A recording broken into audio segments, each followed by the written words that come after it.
There are many simple things in the world. Shovels. They are all different. Gardening shovel. Unloading shovel. Children's shovel. But there is also a different shovel. We use it when we come to the position. In short time, it helps us dig a trench which saves us from bullets.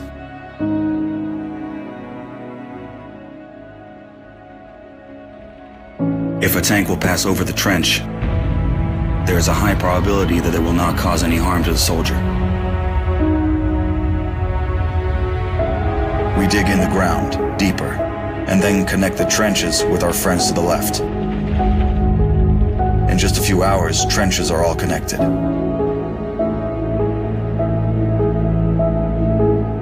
When we do not have an axe, we can use a shovel to cut a loaf of bread.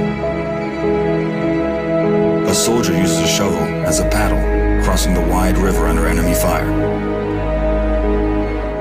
If we run out of ammunition, we will use a shovel again. And then we'll move on.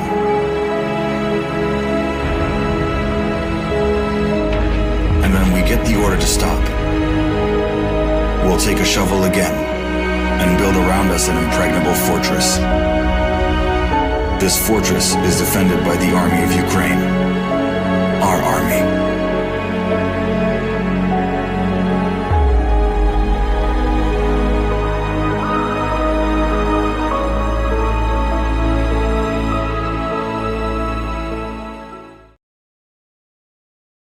Broadcasting live from the basement of the Pentagon. This is WTF Nation Radio. I looked my woman in the eye sockets. I told her straight out. I just said it, man. I said it. I said, bitch, I'm the man of the house. Yeah, you said bitch, though. You called your wife a bitch. Yeah. This is a public service announcement from C.T. Fletcher. I will not contribute to the pussification of a nation.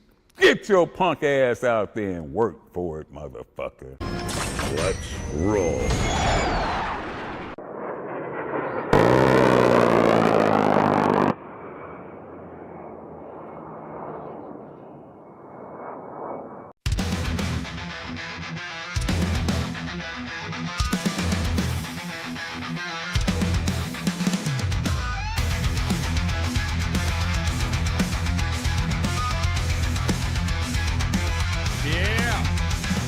It's Monday.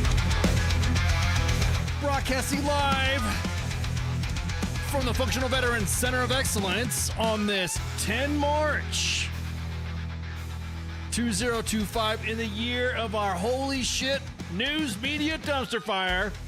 This is Monday edition. I'm your host, Ice, Ken, whatever you want to call me, the I.O. guy. Hope you all doing good today. Deep within the basement of the Pentagon. Somewhere in Area 51. Maybe in the Alamo. Maybe in the Stargate somewhere in Cheyenne Mountain. Or Space Force Vandenberg Base. Or wait, Vandenberg Space Force Base. I keep getting that wrong. Sorry. Anyway. Hope you all doing good. And this time change. Holy crap.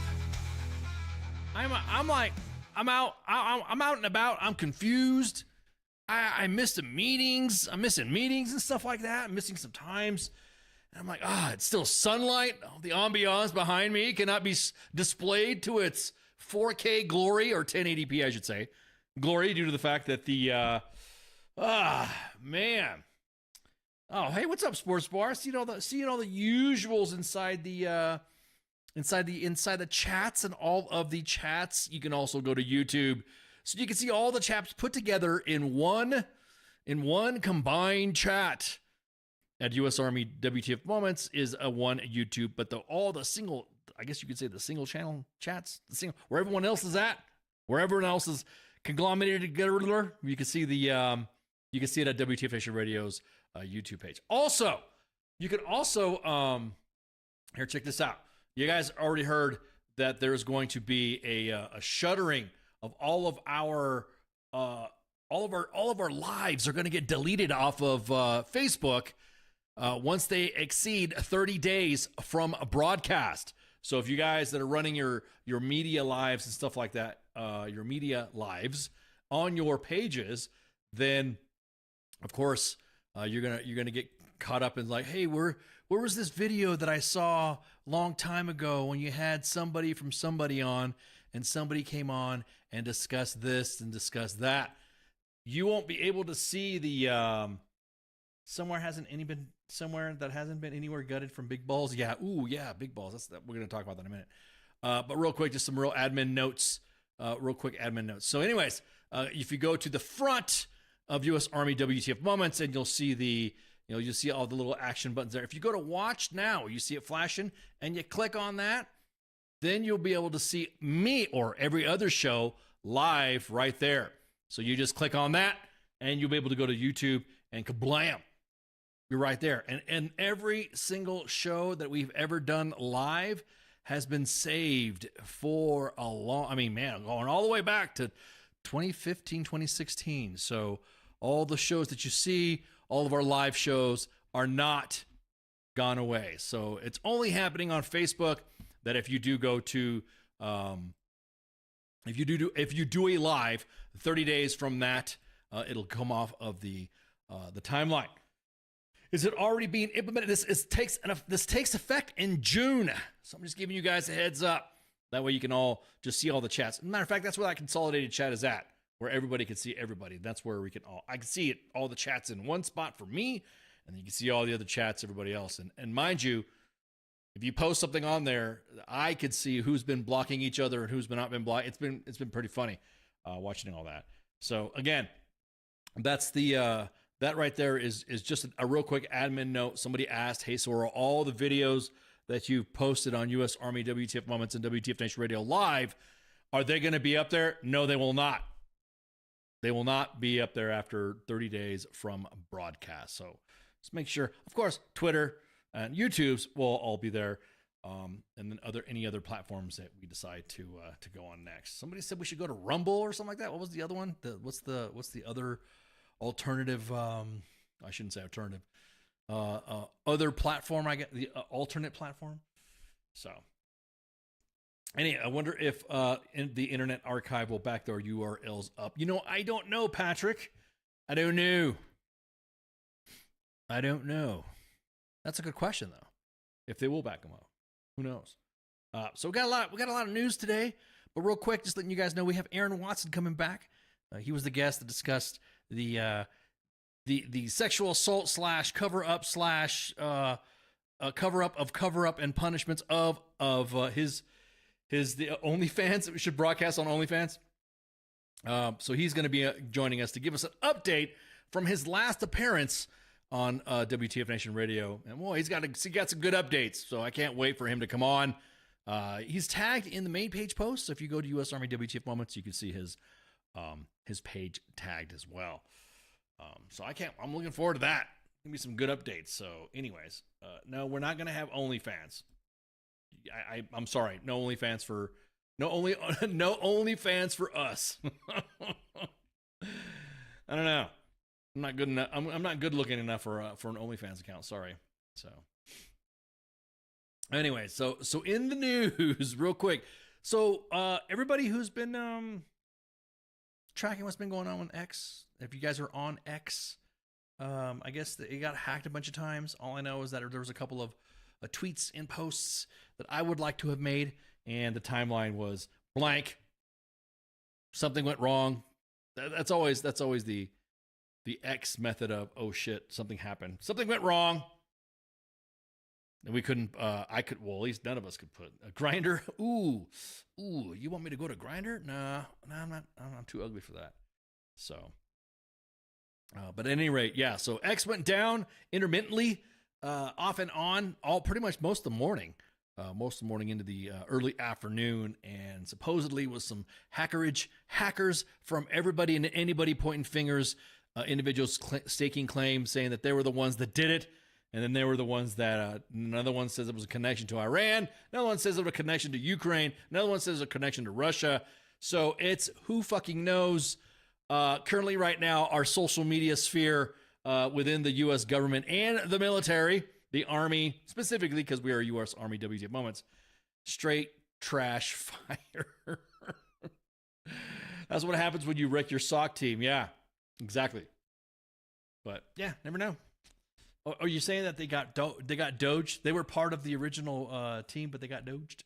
Is that what you're saying? Is that what you're saying, Keith? They got doged, and that's why some disgruntled employees. But again, yeah. So everyone was what's going on with this? What's going on with that? How do we what's going on here? Individuals who are specifically addicted to their platforms. I know there's the ones that love Instagram, only do Instagram, stay on Instas, stay on the IGs, and that's it. That's their platform. That's their and then of course there's TikTok. Stitch coming.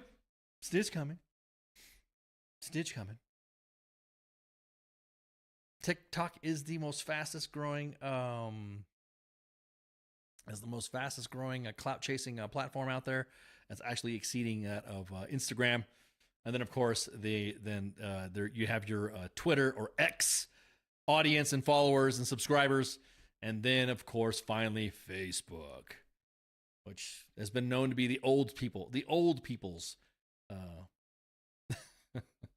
it's what the ancients use. It's Facebook. I kind of think Facebook and Instagram are the same thing. Actually, all of them are pretty clout chasing anyways, if you look at it and, do they do the pucker lip? Look at me. So it's funny. Sorry, somebody said either disqualify a disgruntled employee or the lack of any after trashing them with a Chinese laptop. Someone said what? It was an Iranian near Ukraine in Russia. Okay. That's one hypothesis. Have you seen White House Down? It's a great movie. Yeah, I haven't really seen it. So, but yeah, I think I have seen that movie. It actually is a pretty good movie. But yeah, so Elon, of course, went online and saying that he thinks he knows who it is, or is blaming everybody already, saying somewhere in the Ukraine or the Ukraine area. I think it's funny. Again, I'll just say it. Our comms suck. Our media sucks, man. I'll just say it right now. Every time there's something that's posted on the government from the DOD, and we want to post something, we want to say something, it just gets, I don't know, it just feels like it's only on one platform, X.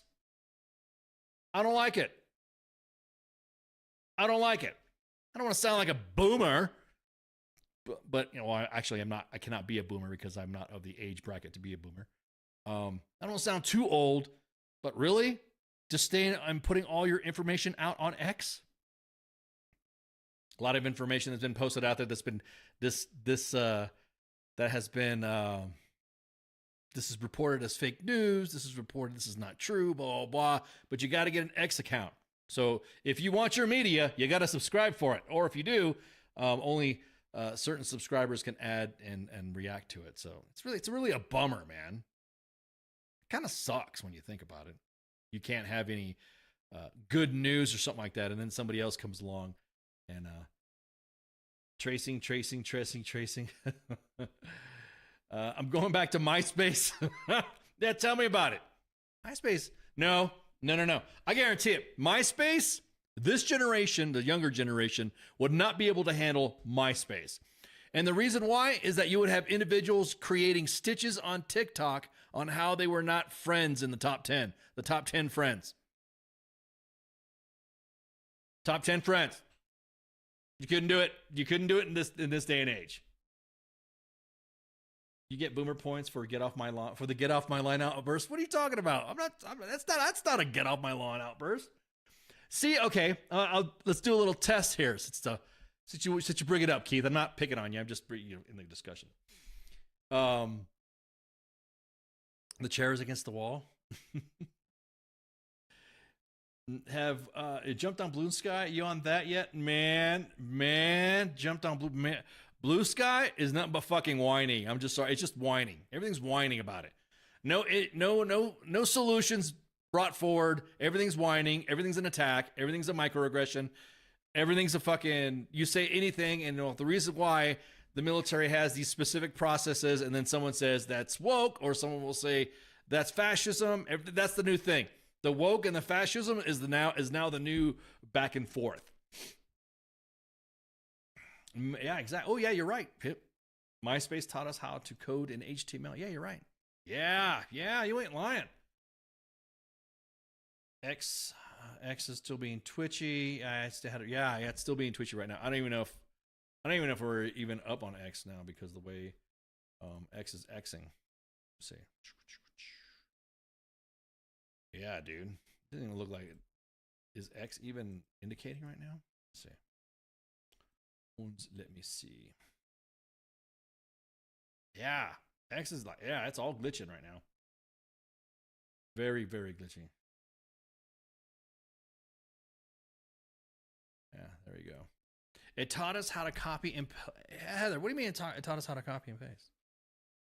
I think it was kind of some I think I saw some boobies on X earlier. We're back in business. Okay. Send Bob's. Yeah, no, it didn't really just teach copy and paste. It just taught us that if you do a code and you change a code or you put something specific on there. So in a way, the copy and paste part of MySpace was pretty good. So anyways, I'm sorry, I didn't mean to detract. I love shooting and shit with you guys in the fucking chat. So my apologies for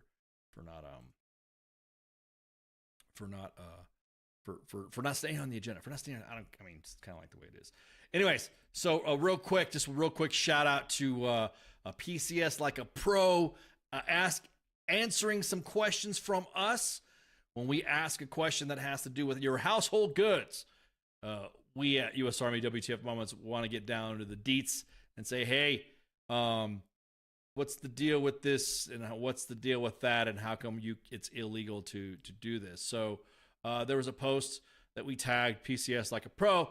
Of course, Megan has been the sage wisdom of that page for us, because I didn't realize PCSing was going to be such a hot button topic, almost like the DFACs, right? And it's a PCS mess, exactly. So I always defer to Megan every time she'll have some information come out or something like that, and I'll hit her up on the inbox and say, hey, what's the status of this? And did you see this? And usually our inboxes are matching pretty good. So this right here, these are U-Hauls that are parked butt to butt, doing a freight hauling company, Eagle Transfer, and we've been told that these were loaded by cash day laborers for Eagle, and they drove and parked there waiting to be cross-loaded and consolidated into a big freight truck. And it's in a high crime area. And so there are other moving companies in the area who've watched the U-Hauls just sit, check by, and they're not locked. Some have been towed. So these would be GHC shipments under HomeSafe, and they're using freight haulers, which currently isn't allowed under the Legacy DPS program. Also, we could see that website image that we cropped on there, because there you go. Let me get a little closer. Let me zoom in on that right there. They're not authorized to move household goods. If they were, there would be an X next to the general freight and motor vehicles. That means if those shipments are loose loaded onto a freight trailer, they're being hauled illegally.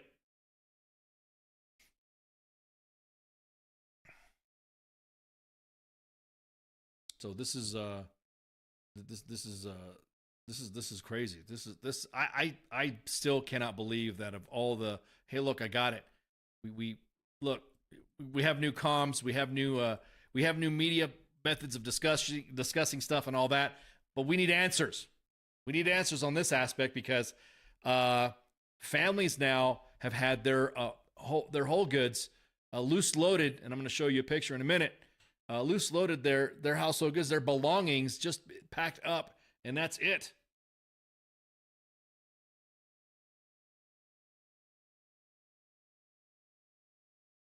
Everyone needs to check. There you go. Oh, thank you, Meg. Megan's in the chats right there at PCS Like a Pro. Everyone needs to check the FMCSA website and when the freight truck shows up. So, yeah. This is. I mean, okay. Are we? what we were like almost like a couple months into the new administration with some new changes, and things are going to be great and all that stuff. And we still have chow issues with BAS. We still have soldiers in fucking moldy barracks, and now we have a complete and utter clusterfuck when it comes to our household goods. So now we're getting it in all. Now our service members are getting it from all fronts, and there ain't no answers. No answers that we could see other than the fact that people are asking questions, and some of these companies have closed their comments. So I'm going to go to, and make sure you go on to PCS Like a Pro. They are on X also. But go to, who has Elon's number? Yeah, for real, man. That's all the brain power that we have to do this. I think we're doging the wrong motherfuckers is what I'm thinking. We have, man, Heather, are you reading my freaking notes, dude? So we have families sitting and waiting for housing over 90 days, spending thousands in out-of-pocket expenses. So here's an example. Check this out. PCS Like a Pro, of course. A HomeSafe is using freight carriers to transport your household goods. Look at that. The shipment went from New Mexico to Virginia. The packing company ran out of boxes. The driver indeed did not have the straps or a ramp and said he normally doesn't move household goods. He normally doesn't move household goods. He normally delivers groceries. They loaded this truck up from a storage facility and took off across the country without us ever seeing or signing an inventory sheet as well. And this is from PCS Like a Pro. Again, for everyone, freight trucks will not have ramps or dollies. They will not have moving blankets or straps. They are used to bumping dock to dock. As we can see, the company still don't know what customer needs to see and sign the inventory before leaving. I mean, it doesn't take a rocket science or an Elon. I guess it doesn't take an owner of SpaceX to see that we're totally botching up this fucking household good stuff. These are your household goods, guys, gals, peeps. Sorry, I'll just say, I'm going to continue to say guys. You know, guys is the fucking gender universal term anyways. Dudes, guys, yo, guys, check this out. Hey, bros, homies, dudes. Dude, check it. Freight carriers who is HomeSafe going to go after to move your shipments because the household goods moving industry is walking away. I'm still waiting for all this. You know, we all talk about the lethality stuff. I'm kind of waiting to see where all this lethality stuff's going to come in. In order for you to be lethality or to have lethal of excellence, you can't have your soldiers, your service members, I should say, because this is Transcom wide. You cannot have your service members having their household goods delivered like this, and then not getting fed in the DFAC, like we've seen. That's what's been reported, and their pay being on there or living in substandard conditions. Hi, PCS. Why doesn't DoD use pods? They probably cost a fraction of what the contract is. I know more than reliable. You know, I don't know. I don't know if, I'll be honest with you, and here's the way I see it. A lot of and this is from the housing world too, a lot of it is on who you know. Specific contracts and contractors and companies, like for instance, used for our housing, for our privatized housing. It's all on who you know and who's around the DC Beltway, who's able to fucking put a word in somebody's ear to say, hey, look, I know this company right here. This is better than this. We're going to do this right here. And they go, oh, Balfour Beatty? Okay, yeah, we're going to do this. Yeah. We can hook us up, and they could do this, they could do that. And then we could get all this money right here and do that. Yeah. That's how it works in DC. Literally how it works in DC. For anything.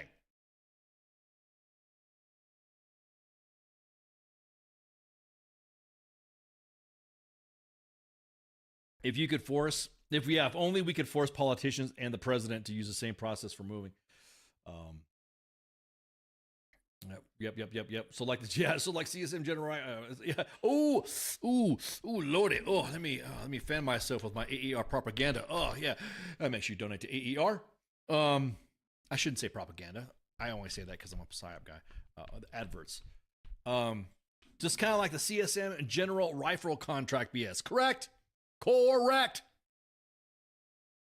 For a while, HK, FN, and Colt were competing for a battle rifle or for a rifle, like Pip says. And then all of a sudden, the Colt won. And then who sits on the board of directors? General Casey, the Secretary of the Army, who allowed Colt to win, even though the Fish, also known as the XM8, won clearly between the M4 and the FN. So there you go. Susan says, Social Warrior, it was so mental, but we had to. They were putting warning labels on biology, tech book, blah, blah, blah. Are we talking about the culture war on MySpace, how everyone was talking about? At any rate, so this is how your household goods are now being transported.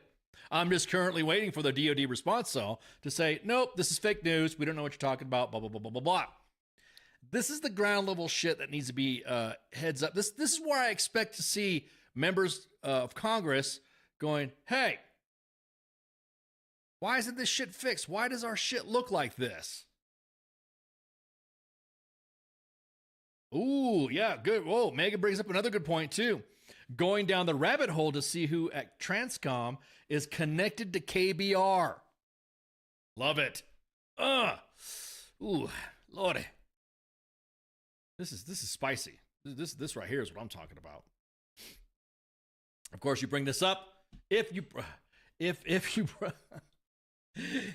bring this up, of course, as an influencer / podcaster or whatever, then you are being a disruption to good order and discipline and being considered or called an insider threat just because you're highlighting that shit. It didn't fucking matter.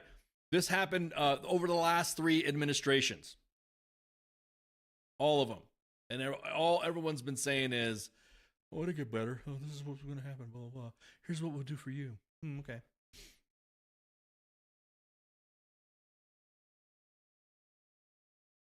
Insert Pepe Sylvia.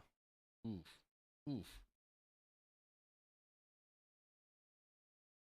Wait, what does Pepe Sylvia have to do? What? Did I miss a joke there? I missed something that's am I missing something?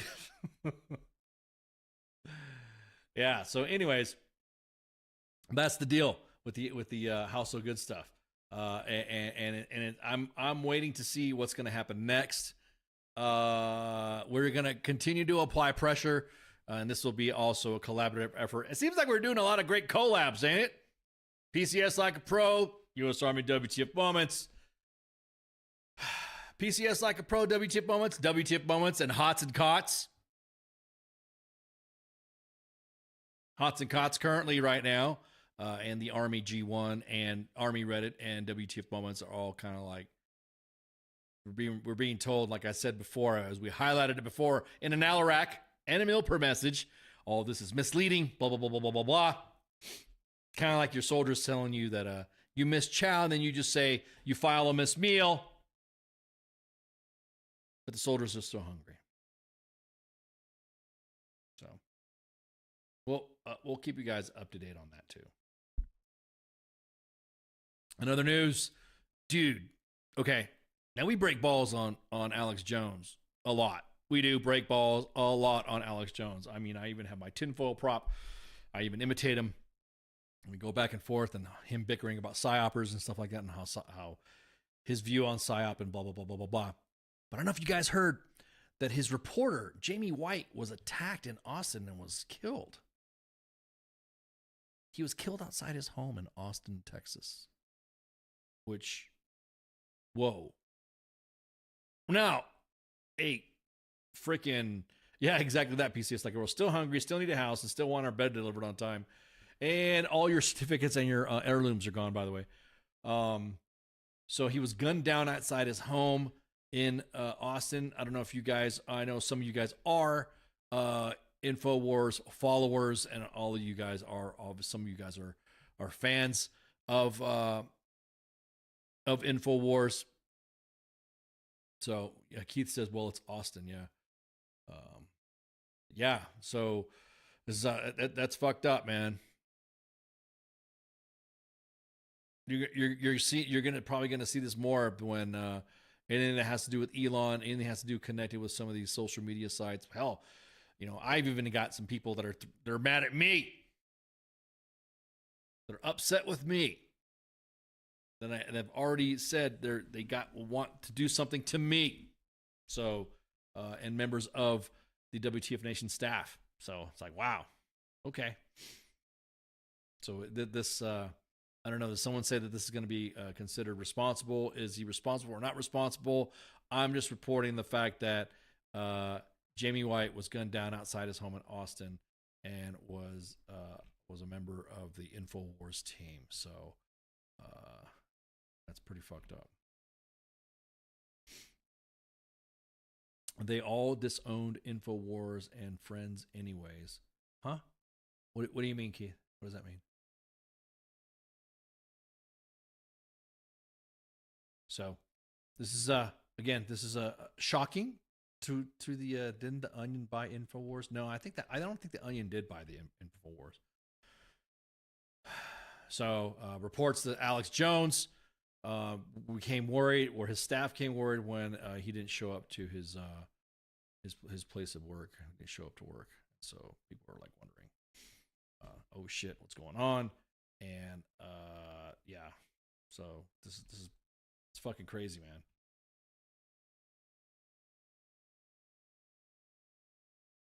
man. Oh yeah, did I see the last thing? Yeah. I saw that. Yeah, hang on. Somebody said, did you see his last post? Yeah. See, yes, I know guys in the WTF Nation, and there are friggin' some followers and shit. I know you guys watch that stuff. There we go. That's what his last post was. This is from Jamie White. He reposted from a post from Elon that says, yeah, quote, why are liberals so violent? Legacy media propaganda is a major part of the problem. So yeah. Head on a swivel, guys. Head on a fucking swivel. Anytime you discuss, now I'm not gonna go like, do I need to get my tinfoil cap, my tinfoil prop? I'm not gonna get all tinfoily, but there are those that want to silence those voices that are out there, and will have no fucking problem or say.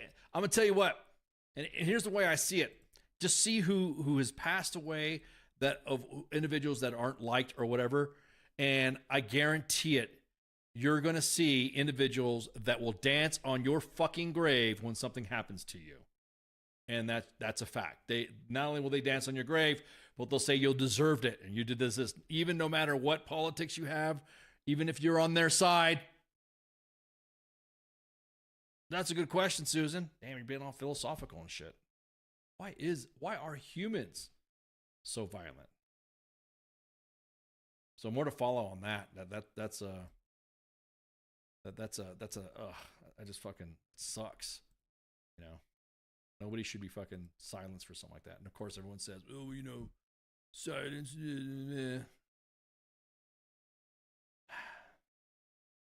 But anyhow, so that's the one of the news in the InfoWars sphere. So yes, we were already going to discuss it, and anyways, because it is news in that sphere. And like I said, we do. Like I said, on occasion I do mock. I'll say it. I'll mock and imitate Alex Jones's mannerisms and stuff on InfoWars, but I don't fucking wish any harm to any of their staff or him. That's just not the way it is. So. But yeah, humans are so violent. Exactly that. Why are humans so violent? So just breaking news before the show happened, before the show kicked off, is that a student at Roy J. Smith's middle school in Killeen, where a 14-year-old female student was fatally stabbed during a fight with another student. The event took place on Monday, today, leading to the immediate lockdown of the school. The suspect, also a student, was taken into custody by the school's police force. The Killeen Police Department has now launched a homicide investigation into the matter, while the school district has arranged counseling services for support to the students. And so that is that's sad as fuck. So here's the statement that was released.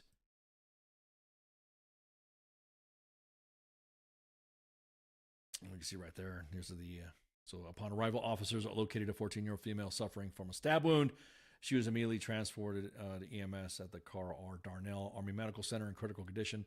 Tragically, the victim succumbed to her injuries and was pronounced deceased at 12:21 p.m. by the Justice of the Peace, Gregory Johnson. So the preliminary indications The investigation indicates that there was a dispute between the two female students that escalated, resulting in one student stabbing the other. And the 14-year-old suspect was taken into custody. So, fuck. Tragic fucking event, man. How does...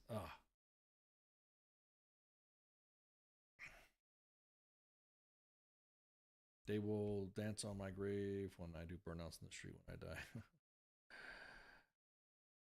We're proportional with violence as a species, which is why we're more emotional. I have experience with some managers who always, right now, no matter what transpires, they seem to be the ones who, when karma pays a visit, swept under the rug to avoid bad press. Oh yeah, you ain't lying about that. The bad press stuff, man. That seems to be going even in the military circles as well. But we don't talk about that. What's one TV show? Like, we don't talk about what movie we don't talk about Bruno. The same thing. We don't talk about CSMs or colonels. We don't talk about that. And then we got one more. What was the one more update on the fire situation? It rains and it fucking pours on Fort Cavazos. Just real quick, let me drop a statement right now. And just give you on the household goods fire that happened at Fort Cav. For those of you who are driving, I'm going to read it off. Some of it. And this was released as March 7th. I said I would rather discuss this openly and talk. Right now, AER is also out in assistance for the apartments fire. By the way, AER.org, hit them up, and they already have the team set up. But this is for the household goods fire. It is that several people have been assisted, and support is ongoing. The action center has been up, and the center is staffed with experts who will assist personnel affected by the recent fire that damaged and destroyed a number of warehoused household goods shipments belonging to military members and their families. So there is over the weekend, and you can just go on to some of the Facebook groups. There's some drives and support groups and stuff like that are dropping off and donating some clothes for the apartment fires as well. And of course, if you're affected by the fire at Fort Cav, hit up AER.org, and then you'll be able to. And it's also they're on their Facebook page as well that they discussed it. So any individual questions, of course, call up their servicing installation transportation office, Fort Cav, at 1-800-521-9959. And I know Megan from PCS Like a Pro has been in the chats and also helping us out, coordinating some of this information too. So anyhow, I think I'm gonna be popping over here to see. Oh snap! Aaron's there. I think I kind of see Aaron just chilling in the green room there. Hang on. Yeah, there we go. I just popped him in there. So we'll be right back. We're gonna take a break right quick, and then me and Aaron will get set up so we can.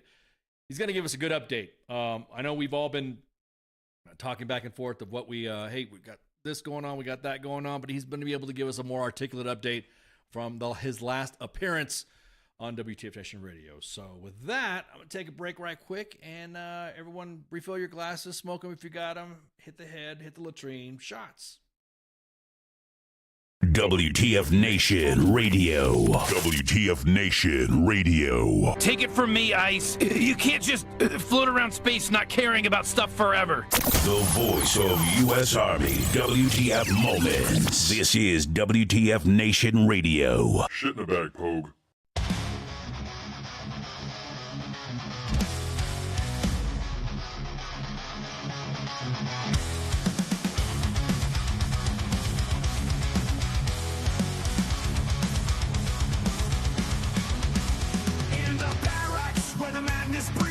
Soldier's tale of wild misdeeds, from the chow hall to the PT grind. You won't believe the things you'll find. Drill sergeant's rage.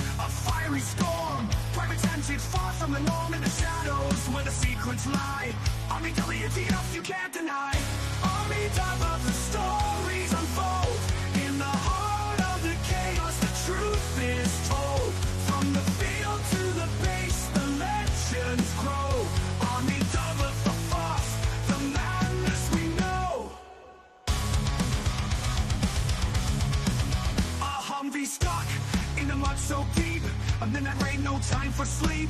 In Murray Street like gold in hand. The strangest sights in this foreign land. Drill sergeants rage, a fiery storm. Private antics far from the norm in the shadows where the secrets lie. Army WTF, you can't deny. Army WTF, the stories unfold. In the heart of the chaos, the truth is told. From the field to the base, the legends grow. Army WTF, the madness we know.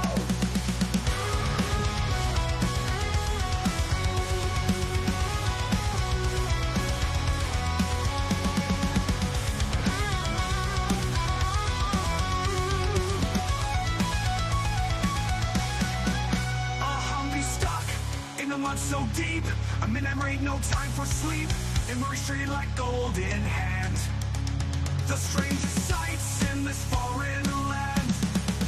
Drill sergeants rage, a fiery storm. Private antics far from the norm in the shadows where the secrets lie. Army WTF, you can't deny. Army WTF, the stories unfold. In the heart of the chaos, the truth is told.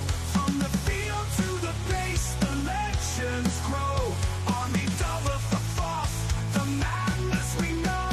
In the ranks where the wildlings roam, every soldier's got a tale of their own. From the absurd to the downright strange, Army WTF, it never will change. So raise a glass to the tales untold. In the Army's world where the brave and bold live the moments that make us say Army WTF every single day.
I am here determined to stop this future atrocity. This station is now the ultimate power in the universe.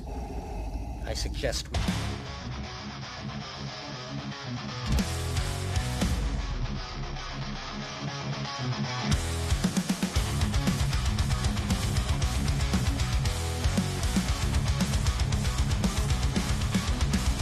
In the barracks where the madness breeds, a soldier's tale of wild misdeeds, from the chow hall to the PT grind.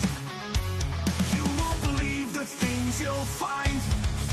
Drill sergeant's rage, a fiery storm. Private tensions far from the norm in the shadows where the secrets lie.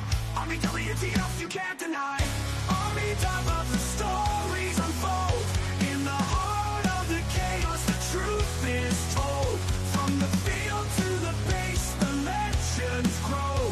Army double the force, the madness we know. A Humvee stuck in the mud so deep. A midnight rain, no time for sleep. It moves straight like gold in hand. The strangest sights in this foreign land. Drill sergeant's rage, a fiery storm. Private antics far from the norm in the shadows where the secrets lie. Army WTF you can't deny. Army top of the stories unfold. In the heart of the chaos the truth is told. From the field to the base the legends grow. Army double the force, the madness we know.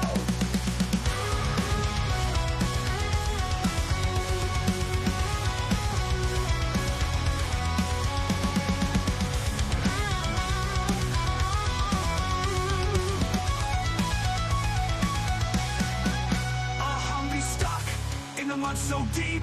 A midnight rain, no time for sleep. It moves straight like gold in hand. The strangest sights in this foreign land. Drill sergeant's rage, a fiery storm. Private antics far from the norm in the shadows where the secrets lie. Army WTF you can't deny. Army top of the stories unfold. In the heart of the chaos the truth is told. From the field to the base the legends grow. Army double the force, the madness we know. In the ranks where the wildlings roam. Every I am here determined to stop this future atrocity. This station is now the ultimate power in the universe. I suggest we use it. The voice of U.S. Army, WTF Moments. This is WTF Nation Radio. I find your lack of faith disturbing. Everything stated on WTF Nation Radio is to be considered the opinion of the person that stated it, and not an official representation of WTF Nation Radio or U.S. Army WTF Moments. Price does not include tax, title, or license. Some assembly required. Each item sold separately. Batteries not included. Objects in mirror are closer than they appear. If conditions persist, contact a physician. Individual results may vary. Keep out of the reach of children. Avoid prolonged exposure to direct sunlight. Keep in a cool, dark place. And please enjoy the show. Shots.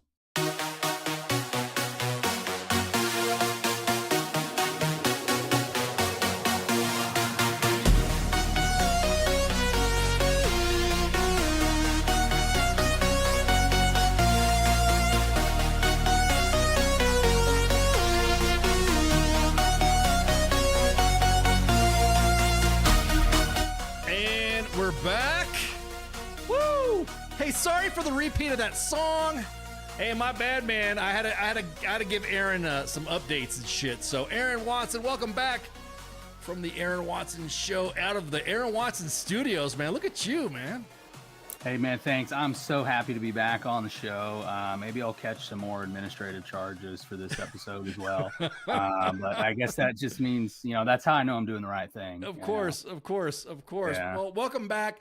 Hey, guys and gals, for you don't know, Aaron Watson came on, I think it was like last August or something like that, or around the end of the summer time frame, to come on and shoot the shit about his case. And so much to talk about, I figured that I would just let Aaron walk us through what happened the last time he came on and why he came on last time, and then give us a follow-up. So go ahead and shoot, man. Right on. Well, I got a big page of notes here, so I'll try and condense this. And this is actually really helpful that I'm able to come on in a form like this, because my podcast, I'm on episode 5 now, and they're each a couple hours apiece. So, you know, I've got 20 hours on there already, just bringing people up to speed, and it's just it's endless. But kind of circling back, so last time I was on the show, I was in the middle of a administrative separation from the AGR program. And I knew from the get-go the whole thing was retaliatory in nature and just not in any way lawful. My rights were being violated. And I knew it was a big mess. You know, I knew I was a whistleblower for reporting a sexual assault that, you know, got a sergeant major fired in Indiana. There's a lot of fallout from that. And then I'd also made some other protected disclosures as well. So I was in a position where, you know, I'm doing the right thing and reporting what we're supposed to, and people don't like that. And they were coming after me. So by the time I was on your show, I had a lot of the information I had was kind of suspected, but I didn't have confirmation of it. And now where I am today, it's come full circle, and I have, like, the stuff I'm sharing on my show, like, I have documented, recorded evidence of it. You know, and it's not really a suspicion. It's like telling the facts now that it's over. And I say that's over, but it's still not over, because they're still changing shit by the day. But yeah, the last time I was on your show, I think it was in the end of July. And after that, I did catch an additional charge against me administratively for showing up on that show. And what blows me away about the whole thing I've been involved in is when you ask the National Guard, like, hey, what did Aaron Watson do? They can't even articulate it right, because they've changed the charges like 3 times now. You know, if I was speaking for them, I would say, well, he violated, you know, social media policy by speaking. The only thing I've done is tell the truth. And the only reason it had to get online is because the administrative processes have failed and they're broken. And I want to bring attention back to the article. I don't know if you can pull it up, from Task and Purpose, about the one where you were quoted in "Soldiers are turning to social media when the chain of command falls short and the Army sees it as a nuisance." Yep. That hit home with me. And you were quoted in there and said, respectively, you know, Army and military Reddit forums would not be needed if the official channels worked. And that's the exact reason where, you know, I ended up having to put this in the media and get it public, is because I know what all the official channels are. Mm-hmm. And sitting here today, I can tell you which ones are effective, which ones work, and which ones are captured and don't work. But what's been tried and true recently, and in the past age of social media, is that, you know, what's always worked? Once it's aired out on social media. And that's sad that we have to get there. Mm-hmm. Because if the official channels worked, the shit wouldn't get aired out, you know, in the media, in the public. But just like you said in that article, they don't work. And we had this saying we used to say when I was working for Indiana, like, why does everything have to be done at gunpoint? Right? Like, if I come to you with a conversation and I'm like, hey, like, let's work this out, like, nobody listens. Until it's high stakes, gunpoint, everyone's freaked out. Like, only then people listen and want to hear you and get stuff done. So that's kind of why I'm here, and why I had to start the Watson show. But since our last my last appearance, they did go ahead and fire me and close the investigation for online misconduct. Mm-hmm. What they said I did was, at first, the charges were share information in a situation where individuals had an expectation of privacy. Well, that's not true in a public document. So that was a lie. They never interviewed me. They just went off their own narrative. It was a one-sided story. And they just used that. And I didn't realize at the time that was a playbook.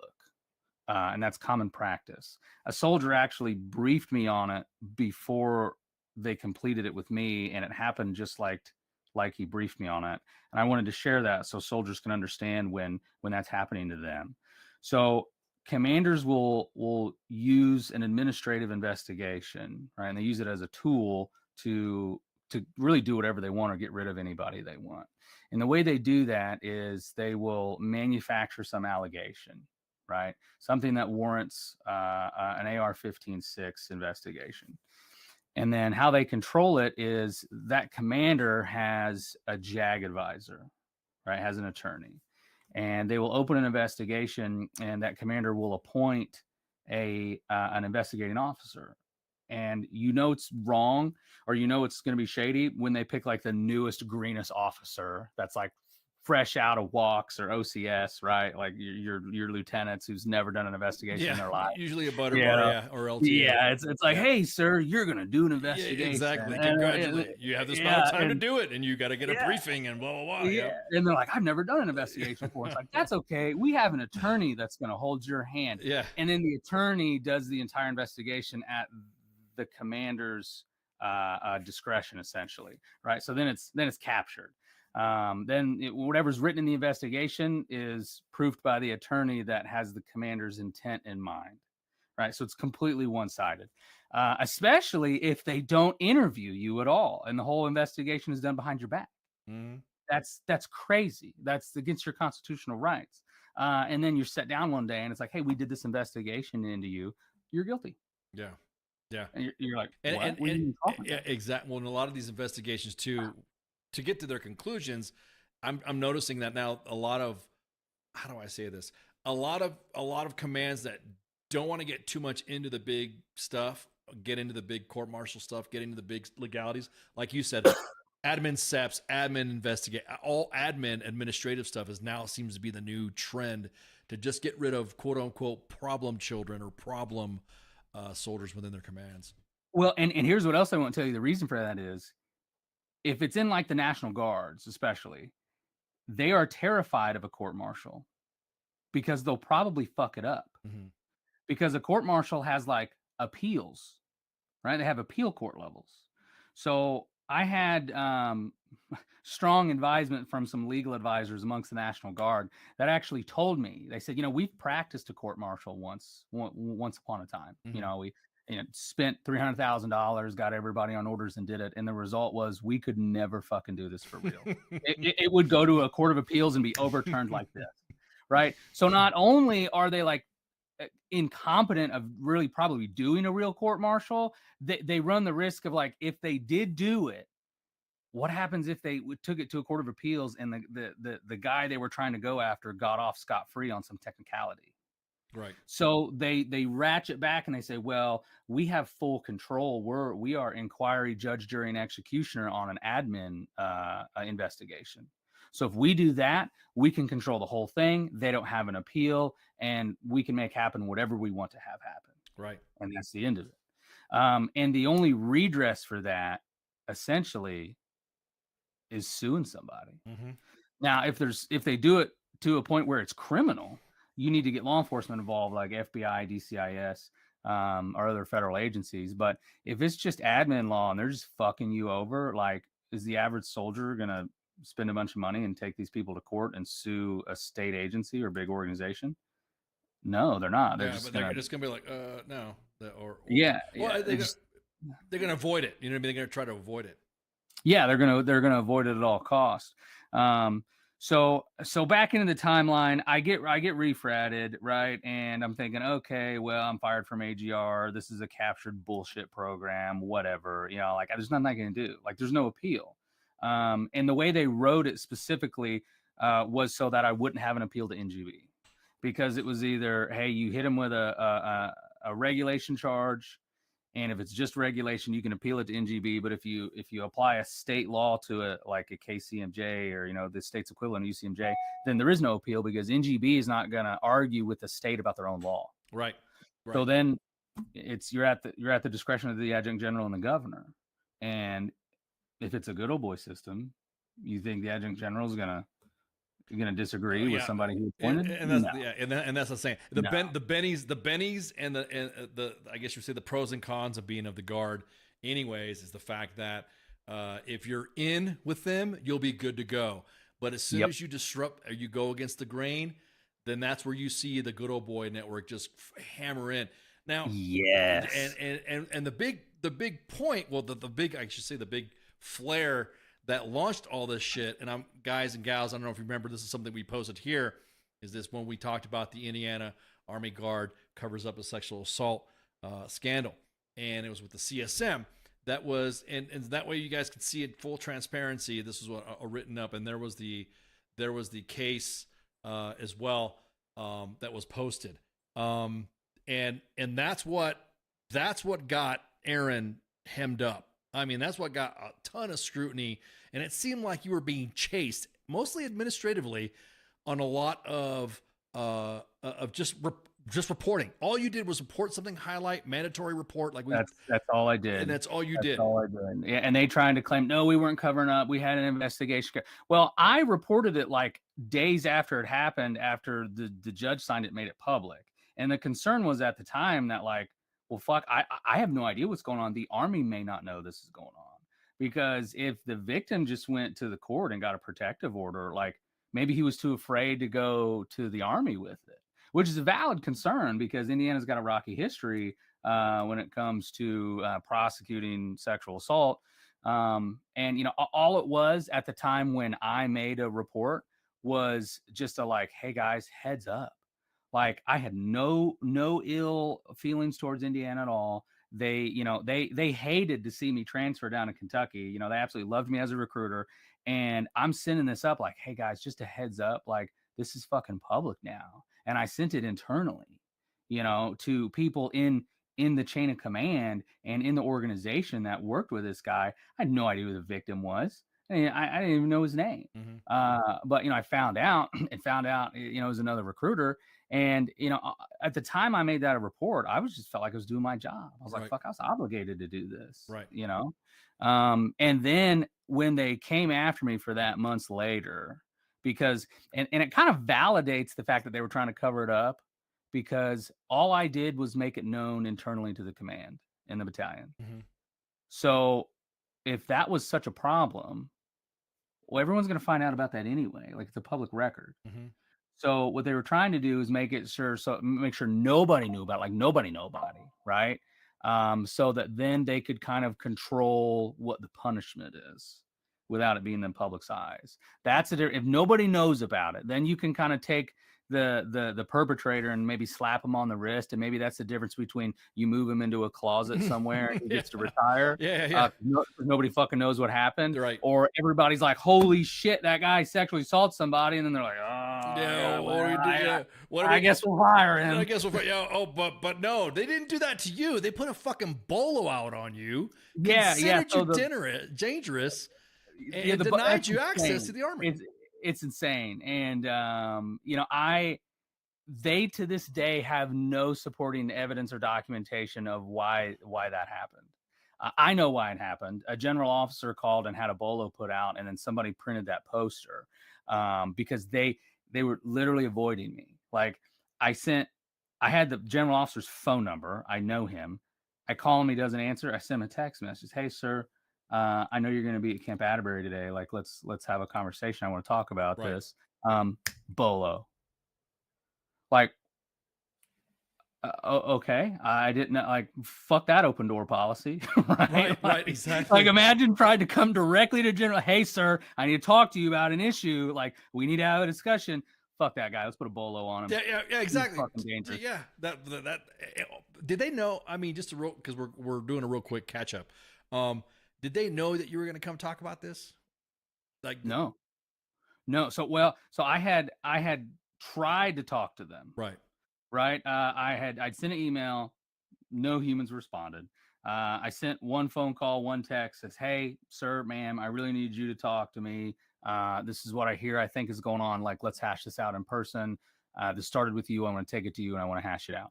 Completely ignored. And then, I showed up because I knew that there was a change of command ceremony means someone's getting fired.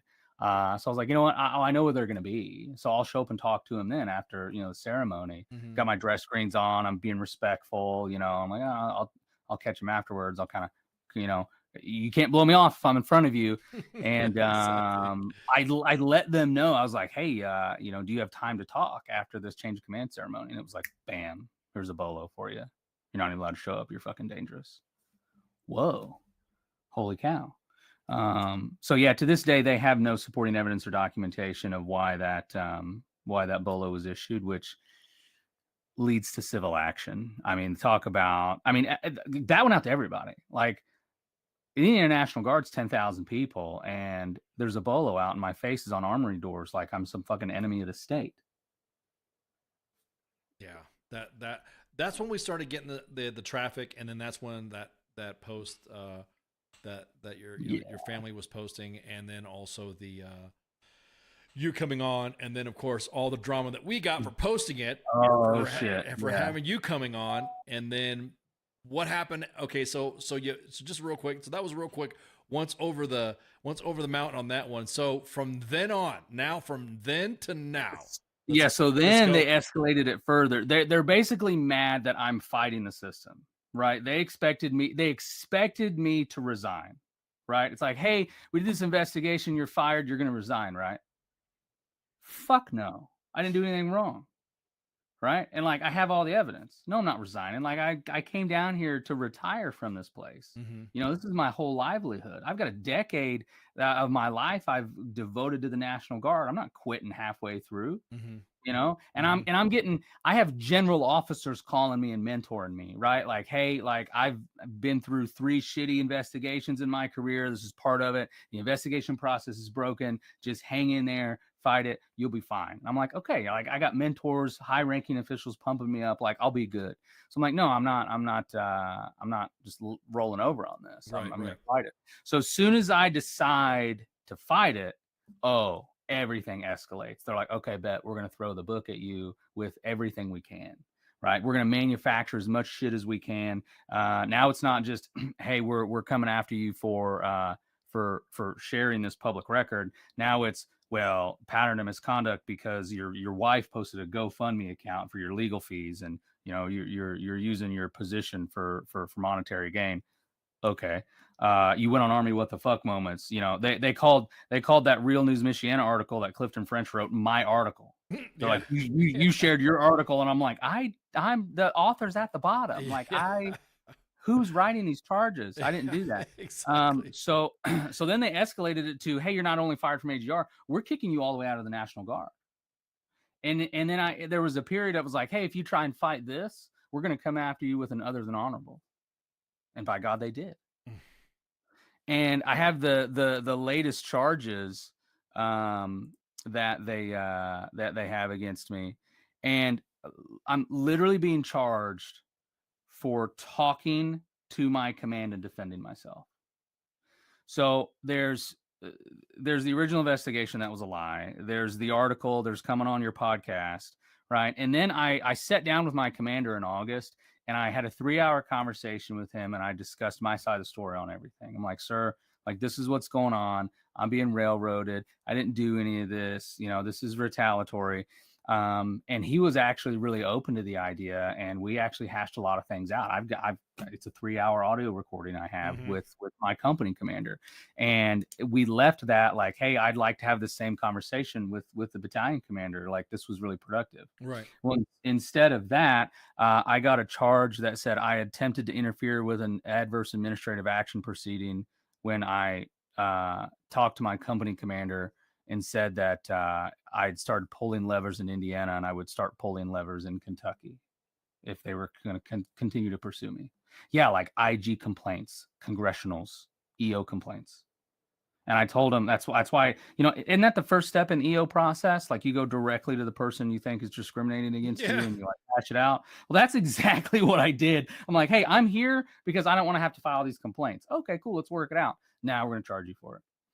And then recently on January 3rd, I went to the JAG attorney, Major Megan Walton in Kentucky, because she had flat out lied on the legal advisement of the investigation.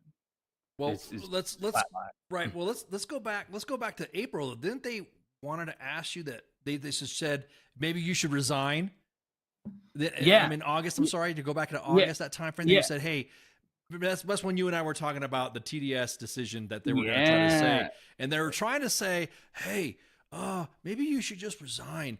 And there's no board for AGR removal at that point, because then it's like they didn't want to see your case come up before the board. Yeah, no, yeah, there was no board process. It was my only redress was a rebuttal in writing. It was like, hey, you can resign or you can try and fight this, and you have 30 days to put your arguments in writing, and we'll consider it. They didn't even read it. And my trial defense did a phenomenal job. They gave me their best and brightest because they knew what was going on. The dude's rebuttal is like 20 pages. I mean, the dude's a full-time attorney. He's phenomenal. Put hours and hours and hours into it. Like, it's bulletproof. Anyone who reads the rebuttal that I released is like, there's no way they could fire this guy. Right. Like, it's not even an argument. It's just factually they were wrong, and they brought it all out, and they just wiped their ass with it. They're like, yeah, we don't care. You're fired. And at the same time, it was like, hey, not only we don't care you're fired, now we're going to also fire you completely from the National Guard. And they did that days after I filed an EO complaint. So I file an EO complaint like, hey guys, I also know on the back burner, like, you're really upset that I'm the guy with a religious accommodation for a beard. I'm the only one when I came down here, and you guys didn't know about it until I transferred. And other soldiers have told me, they're like, man, they've been looking for a reason to get rid of you because they fucking can't stand your beard. Right? I'm like, okay. So but you were one of the most top performing fucking recruiters in the state, man. Exactly. Yeah. I mean, because we did some research on some of your past of recruiting time, bro. You were what do they call it? Were the hard hitter or something like that? Heavy hitter, heavy hitter report or a recruiter or something like that. Yeah. I was making mission. Yeah. I was doing huge events, making the Guard look like superheroes. Yeah. Setting up big events with Blackhawks and all this shit. I'm coordinating all this tier 1 huge events. Yeah. And they just come after me. So when I file an EO complaint, I file an EO complaint against. I'm like, hey, I know this investigation is bullshit. I got to push this into the EO process. So the people I file an EO complaint against, days later, surround me in a fucking room to tell me that, hey, fuck you, you're fired. And by the way, we're firing you all the way out of the National Guard. That's like the literal definition of fucking retaliation and reprisal right there, man. You would think that when you file an EO complaint against anybody, they're like, hey, no contact order, right? We're going to separate the parties, right? We're going to make sure they don't interact because tensions are going to be high, right? Because the dude just filed an official, like, NGB tracked EO complaint. So why would you allow the person he filed that complaint against to then take further personnel actions against him days later? Right. Yeah, I mean, and didn't you did a chance for diplomacy? I remember that conversation where multiple times.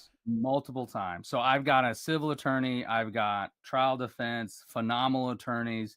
They know what's going on. They know it's bullshit. And I am trying to handle things at the lowest level. So I meet with the adjunct general in Kentucky because at this point, like, yeah, you met with the TAG, ATAG, and the CSM, right? Yeah. And it was just the TAG and state CSM in Kentucky. And I was like, guys, listen, this is what's happened. Everyone knows this is fucked. But also, I've had some medical issues that, like, I've had for a while, and I've, every soldier does this, right? Like, you either you're fine on your PHAs or you're not fine, and once you're not fine, like, it's downhill. So, I've had. I don't see a military healthcare professional. It's all in the civilian world. So I've got all these medical records. I know I've got issues. I'm like, listen, God's got other plans. I don't want to be somewhere I'm not wanted, right? Clearly nobody wants me here. I have a good solution. I know I have enough to med board out right now if I disclose everything. So let me disclose everything about all my medical issues, and then I can medically retire. I can talk great about the National Guard, and I know you guys are fucking corrupt, but hey, you do you, and I'll walk and away. I'll do me, yeah, exactly. And I'll walk away, right? Yeah. Because you see what's going on in Indiana, you see what's going on up there, like, people are getting fucking fired, and, like, accountability will roll south eventually, right? So let's just call it a wash. And to my knowledge, like, the adjunct general was game with that, right? That's what I personally believe here today is, like, the adjunct general's like, yeah, like, that's way safer for everybody. Sure. Right. But there were individuals that didn't sit well with them. And they're like, we got to derail everything that Watson has going on. I mean, hatred style. Like, oh, he's getting medical treatment. Let's fucking disrupt it on purpose. Didn't they also try to do some of your Leo background stuff too as well? Oh, dude. It gets so like, yeah, I'm a reserve police officer in Indiana, right? And they made reports that I was conducting unlawful investigations. And they reported that to my police department. Well, guess what happens when you get a report like that? You get fully fucking investigated. Like, I got like investigated for crimes that would have been felonies and like landed me in jail in Indiana, right? Like, if I had made a false police report, you know, the original 15-6, if I had leaked confidential police reports, you know, if I had conducted an unlawful investigation, I mean, it's official misconduct. That's a felony in Indiana. I would have gone to jail. And the police department did not come at me in a friendly nature. They were ready. They were like, oh, bet. Right. So what was it? I come swinging in. Right? Say, and I'm like, whoa. Well, we got something for you, pal. You know. Yeah, but hey, you know what's funny though? They did a fair investigation. So at the end of that investigation, they're like, oh, our bad, completely unfounded. This is not a thing. Like, no. Well, that wasn't enough for the people coming after me. They went around that to the town attorney and started making a bunch of FOIA requests and making the same complaints. Well, town attorney saw it for it was and like denied everything. Was like, no, like this is like, don't come up here and try and school us on Indiana law. Like, right, exactly. Stay south. Yeah, that wasn't enough. They go around that and they make the same complaints to the Indiana State Police and the Monroe County Prosecutor's Office. And my department gets jammed up because they're trying to conduct investigations and, you know, submit search warrants and do normal things the department does between a prosecutor's office. And they had to hit the brakes on everything because they had to have the Indiana State Police investigate my police department. And it happened. And it was unfounded. Jesus. So this is like yeah, like at what point are you done? Yeah, right. Exactly. So like, so at the end of this, my police department officials came in and they're like, hey, they're the one who described this to me. They're like, there's an individual that's coming after you that has drowning man syndrome, and he is grabbing everything he can to keep his head above water, and he's getting really desperate. And the Indiana State Police saw for what it was. They're like, oh, okay. They know there's a lawsuit coming, so they're trying to defame you as much as they can and get ahead of it to see if they can find a chink in the armor to get you buried. Right. So that they've made the first move. Right. Well, they tried that and it didn't work. They failed. Yeah. So when I say I've had the full weight of the National Guard come after me, I have.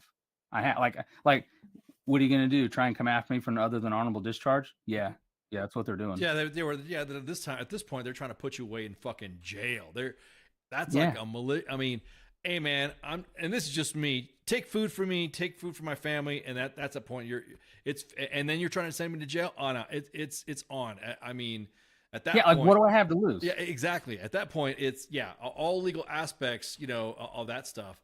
And so when the police department came back and they said, hey, nothing's founded, how did the guard take it once they found out, once it came back unsubstantiated? Well, that was very recently. Yes. Go for it. So I would imagine now we're that catching there's up. a lot of there's a lot of catching panic. Up. Yeah. There's a lot of panic going on right now because they thought they had this in the bag. And they don't, because eventually the truth comes out, which I'm a firm believer in. And when it does, like, you know, and that's like, imagine I've had the microscope. I've been put under the microscope time and time again. And if I had something wrong, right, why would I be beaten up to be put under the microscope again? Right. And you're not, and they make it sound like you're not taking fucking notes and remembering what's happening either. And somebody just asking I appreciate you guys asking questions in the chat. Isn't falsifying claims against you illegal, especially when it uses taxpayer resources? It most certainly is. Mm-hmm. And that's where, like, you know, somebody made a comment to me at one point, like, man, this isn't a big deal. It's all administrative law. It's not like anybody's going to jail over it. Yeah, that's the problem now. It's not just like, hey, we're kicking out a soldier for being insubordinate. And like at the end of the day, like no one's going to go to jail, right? The problem is the original charges against me that you lied about were like felonies. And then if you keep pressing the issue and then you start lying about it, now you're committing criminal acts. So like they've forced themselves, we're all on the hill that somebody's going to die on now. Like we're too far. Yep. So like it's too far gone. And it's just accountability time. It is what it is. I mean, they have ruined so many aspects of my life. It's not even funny. Not to mention, the fact that that now, has this also affected your law enforcement career? Should you have wanted to take it? How could I ever go back? Because now the issue is people will look at it as, oh, well, he did it, because it's all about the allegation, right? They're like, oh, he did it. He just got away with it. Right. So I have that going against me. Right. Even though, I've got all the details and I can talk my way through it.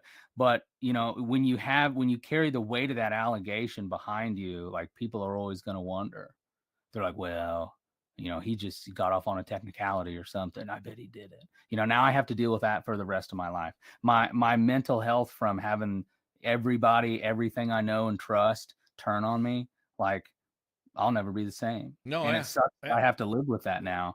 And it's a struggle every day. Well, they also on the back end, they published your DD-214 fucked up too.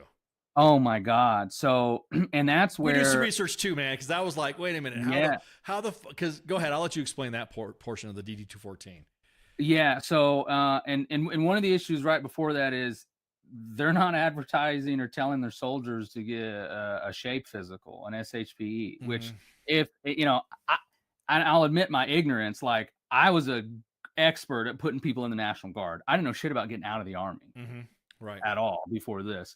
Well, if you've gotten out of the Army, you know that like hell or high water, you're doing an exit exam. Like it's absolutely mandatory that you will get an exit physical. Well, they knew I had health problems and were disrupting my med board process. So they just kind of kept that a secret from me. They actually discouraged me from even going to get a PHA. Well, once I found out about it and asked to get it scheduled, they refused to even schedule it for me. They wouldn't let me schedule it and go get it on purpose. So then I get a DD-214 without getting a physical or doing any of the DOD requirements to exit active duty if you've been on active duty over 180 days. And I've got 6.5 years active at the time, right? I got to do everything that a normal active duty soldier does to get out. Didn't do any of it. And they issued DD-214 and it's honorable. And because of the way they separated me off of Title 32, like I'm entitled to separation pay. And it was like $30,000. Well, I'm kicked in the nuts. They've turned my pay off. I can't work. I'm working with a financial advisor who calls that office. It's like, hey, by the way, we know that Watson's entitled to this. When's he going to get paid his separation pay? And they're like, oh, and they started scrambling. And the next day they issued a new DD-214 with a separation code that they can't even use that barred me from getting any of the separation pay or 180 days of TRICARE Prime for a transitional assistance management program. And just fraudulently did a DD-214 that I have now. Now and that jammed me up from everything. Yeah. And just to get the audience knows is that when there is a specific DD-214 code that's posted on the bottom, it gives a general for like benefits and stuff like that. And they gave you an under honorable general JKM misconduct, so you wouldn't get 30K. And after they gave me the right one, I have the right one in hand. I'm like, that's honorable. I'm good to go. Where's my money? Yeah, like, and so like they gave you a DD-214 that had the MBK code, completion of service, and then when you ask for this information, or they wonder why your money's not coming in, then all of a sudden they go, here's the real DD-214. And I'm like, what the fuck? Member of the audience says, shouldn't they have just given you a 215? Oh, that's the best part. Exactly. I'm so glad your audience is educated. You are correct. Exactly. That is how they would do it, is do a DD 215. The HRO office in Kentucky at the time did not have anyone with the ability or access to produce a DD 215. Dude, man. This fucking corruption's unfucking real. Okay, so now I think that was like the November, December timeframe we discussed. That we're now catching the audience up on. This is guys, this is just catching you up right now on all the other stuff that me and Aaron and also some other research we've been going through. So now tort claim is officially open in Indiana, correct? Yep, that's open. That's making its way into court this week. They had a period of time where there was some back and forth with the AG's office, so they're moving it into court now. I am probably gonna, unless the adjunct general sees this podcast and wants to, call me in and sit down tomorrow and hash this out. If I continue to be ignored, I'm just gonna have to sue him here in Kentucky. I mean, it's what other option do I have? Right. You shouldn't just ignore somebody. It's grossly negligent to ignore some of the communication that I have sent to this command office. It's baffling when you listen to my podcast and you listen to the emails that I've sent and the fact that no human replied to it whatsoever. You got a soldier screaming for help, asking to do this internally and I have these problems, let's fix it. And you're getting completely ignored and isolated, abandoned by the National Guard. It's insane. And then, right before I kind of had to go public with this too, what pushed me over the edge is when I was doing my research. And then I found out that I am not the only victim. And that this is not only common practice, but there's a lot of victims. And then once the word got out, people started bringing me their accounts. And these are people that are scared to death of reprisal. People that have 15, 20 years in, I've been down here for a year now. I was in it for 6 months, really. But people that have dealt with this their entire career, and all they think is I can't say anything, I'll be fired just like Watson was. Yeah. But they have enough courage because they're non-commissioned officers and it's their duty. They recognize what's going on and they recognize the opportunity. They are coming to me with the evidence and with the accounts and with all the testimony because they know I have outside agencies involved that can now hold people accountable. I've gone outside the captured administrative process that just circles back around into the dumpster. And now I've got the attention of the agencies that can actually come in and hold people accountable. Right. And people see that opportunity. So they're like, holy shit, Watson, dude, this is what happened to me. Yeah. This is what happened to so-and-so. Oh, and this is what I've seen for the last 5 years. Yeah. Not only that, but we've got 9 people I know. I mean, me and you went through this. We counted nine individuals in this. That's up to 14 now. Yeah, I was about to say. I was going to ask you how. So it's gotten up to 14. Fuck, dude. Oh. Yeah, and when you zoom out, you can see my issue from afar and not know anything. They're like, oh, that's some disgruntled fucking employee that's just trying to burn shit down. And then you have 14 people come behind me and they're like, no, hey, Watson's not only right, but my issue's way fucking worse. Yeah. Yeah, no, I'm just looking through I'm rehashing the names, or not the names, but the individuals that we discussed from last time. 14 now. Originally it was 9. So 14 individuals have I'm not saying your case isn't bad, but a far worse scenario, a far worse situation. Yeah, equal or worse. And most of them, and it revolves around people's rights being violated and the administrative process not being done correctly one way or the other.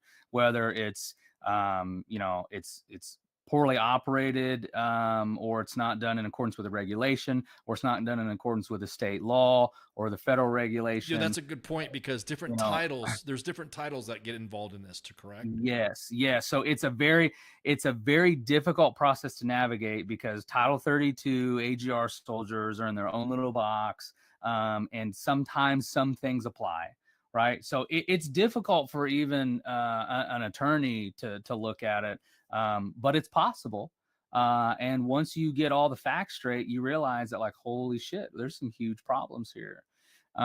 Problems to the tune of like the way they fucked me over on my DD-214.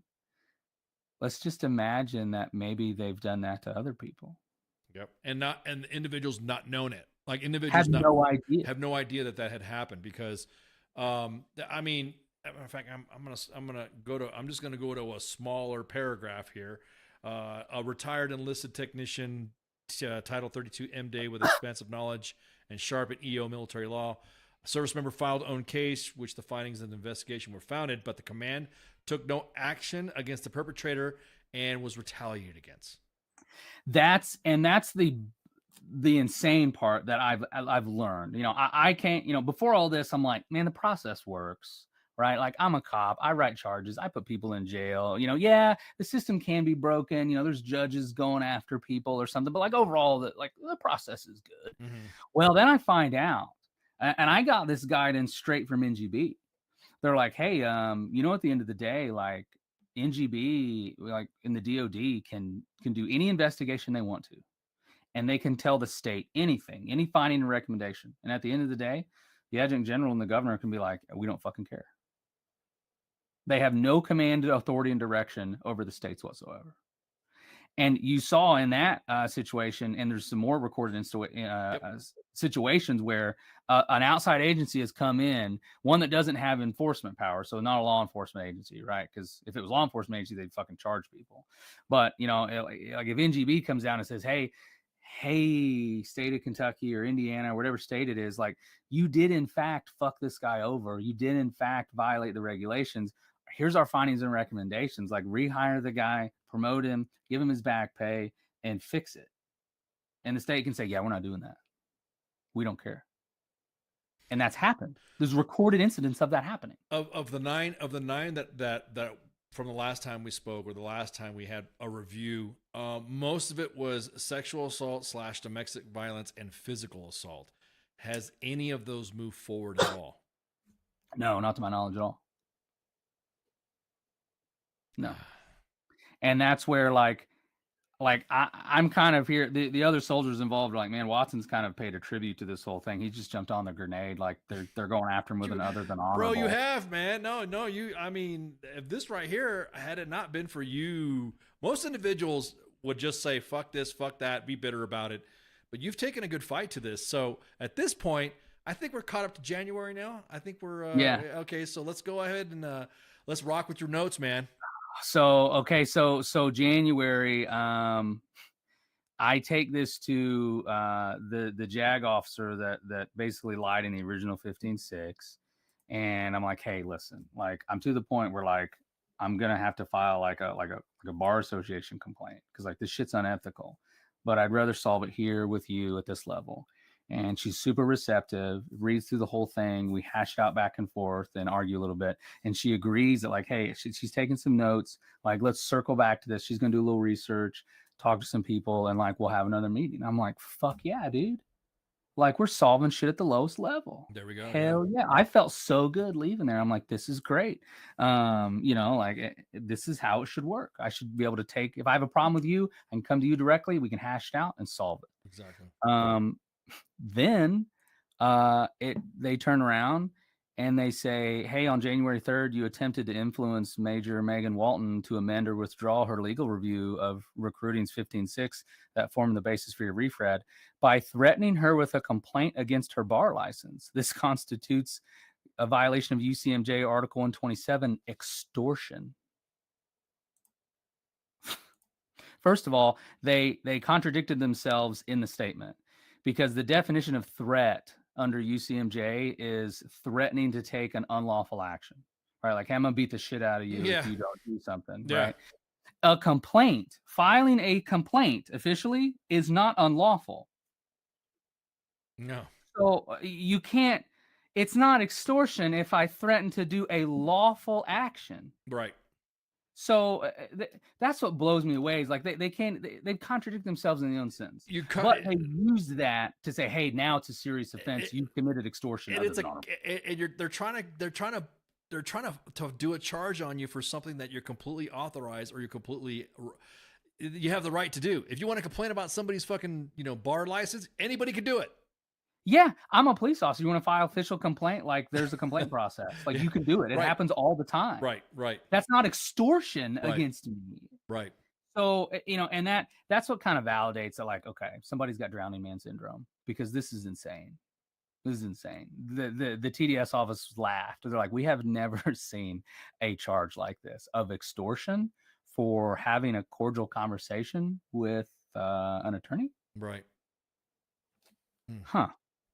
So again, thank God I recorded that entire conversation, and maybe they didn't know that when they made this charge, because they, to fit that narrative, I'm dangerous. So I now have this VIP escort when I go to not National Guard facilities of 2 armed guards, and they kind of laugh about it because they see me at the gate and they're like, let's go. And I'm like, man, I'm sorry you guys have to follow me around, a sworn police officer that is somehow dangerous and needs 2 armed guards. It's for my protection, right? And they kind of laugh. They're like, man, at least we're not out in the cold, And, but I had that, like, my Alex Jones hat goes on. In sidebar, I'm an Alex Jones fan. Rest in peace to his staff. Yeah. It really sucks. Yeah, Jimmy White. Yep. Yeah, but I'm like, man, what if they use those armed guards to try and, like, have them as witnesses to say that I did threaten her? Right? Ooh, yeah. What if they're in on it? They could be. Well, it doesn't matter. I have the whole thing on tape. Mm-hmm. So yeah, that's the latest charge. Like, that's where we're at now. I'm facing an extortion charge, and looking at an other than honorable separation administratively. And what's crazy about that is, if we circle back to a year ago now, I reported a sexual assault, completely lawfully, no issues. And that person who did in fact commit that sexual assault got an administrative separation with an other than honorable characterization of service. And now they're coming at me with the same thing. How ironic. Yeah. So what message does that send? Right. It is that all you did was, well, someone just asked, hey, whatever happened to the guy that you initially reported? So the same article, and I just dropped it in the chats already as well. National Guard leader discharged, demoted following rape allegations and statewide cover-up. So this is admitted. Yeah. This is admitted already. So the fact that you are still being chased about it, or still being just hounded about it. Look, if you fucking fired the guy, and there is a statewide cover-up already up, yep, we fucked up, the guy's gone, whatever, then everything should have been brought up on you, to include all the back and forth on your DD-214 charges, and all the drama should be fucking dropped, and that's it. Be on your way. Yeah, and now it's to the point where it has nothing to do now with what happened in Indiana. It is only the fact that I didn't lay down and roll over down here, and it's just a big ego contest down here. Yeah. Because by God, if they have one soldier that stands up and bucks the system, well, fuck, everybody might do that. Tell me about it. Tell me about it. You better take this down. This better be watch out. But and here's why the stakes are so high now. What happens if I win now? Not only what happens if you win, but at this point, I would, and everyone's talking about they should Doge this. They should send Doge in. See, this is the thing where I think Doge, the Doge is a thermonuclear weapon when it comes to stuff like this, and maybe they should Doge the process in itself.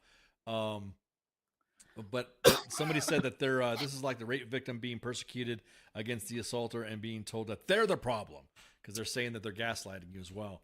Yeah, that's exactly what it is. Like, and I did, people say Doge, I would love for that to happen, but I learned a lot about processes and who to call and who to report this stuff to. And I kind of want to go over that a little bit. Send it. Yeah, go for it, man. So if you're a soldier right now, right, and you have any issue at all, right, I have a page of notes on like what you should do. And it's very conventional and unconventional. So everyone knows the first answer. You go to your chain of command, right? You always go to your chain of command first. Sometimes that works. Well, sometimes it doesn't. So then you have internal processes and you have external processes. So if you're a soldier right now and you want to do internal processes, anyone at any time can pick up the phone and call Trial Defense Services hotline and speak to at least someone who can talk about your situation. If you are at the level of a negative counseling or above, you need to call Trial Defense Services. You need to call TDS. There are people on full-time orders that are there to be your legal advice. This is not the same as the JAG office, because the JAG office is put in place to protect the commanders. Trial Defense Services, TDS, is put in place to protect the soldier. So you need to call TDS. Also internally, I had no idea I was an E6 in the National Guard, and I had never been through the EO process, equal opportunity. Now, sidebar, equal opportunity is like all at home right now on admin leave most places, and they're all in the penalty box because Trump's pulling out DEI. So for those of you who are worried about the future of that, the guidance I have is, once DEI came along, they put EO under that DEI umbrella. Well, now that Trump's removed it, they have to go in and just pull out the DEI, and then EO will be as it's always been. Yeah, we've always said that it was EO with extra steps. That's all. Right. So use the EO process, because the end of the road on the EO process is like all the way up to like the Department of the Army or Secretary of the Army. Right? Like the appeals go all the way up on EO. It doesn't just stop at a state level.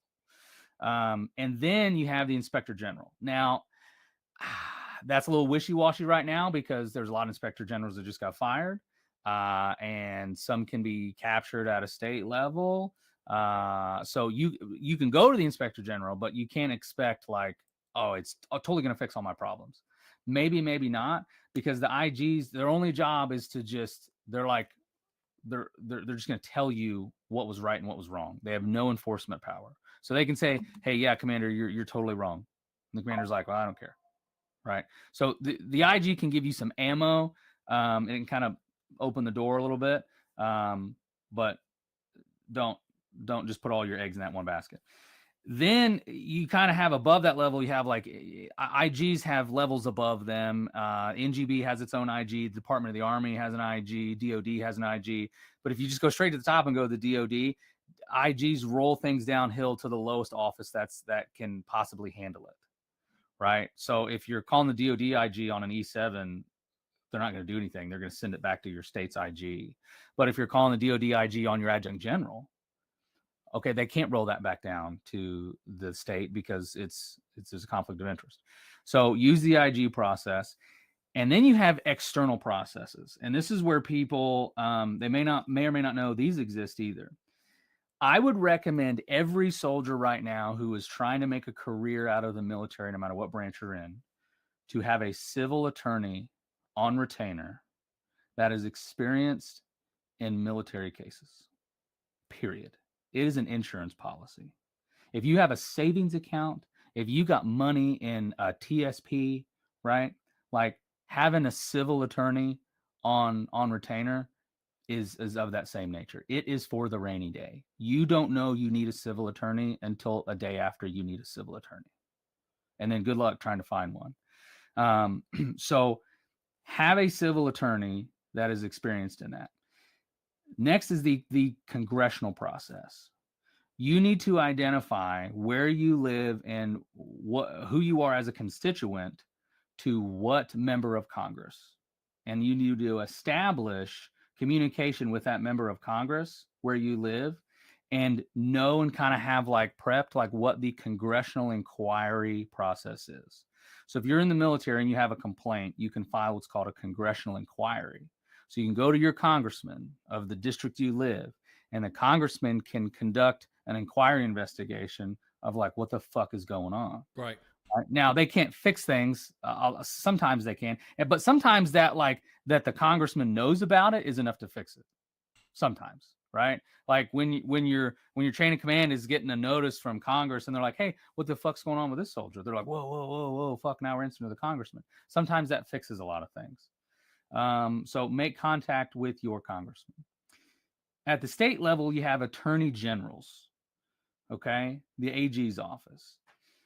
they are going to be an agency that can have oversight over state agencies, which at the end of the day, that's what most National Guards are. They're, they can be in a dual status, like we talked about earlier. You can be in a Title 10 where you're federalized, or you can be Title 32 where you're literally just a state employee. But the AG's office is another good resource.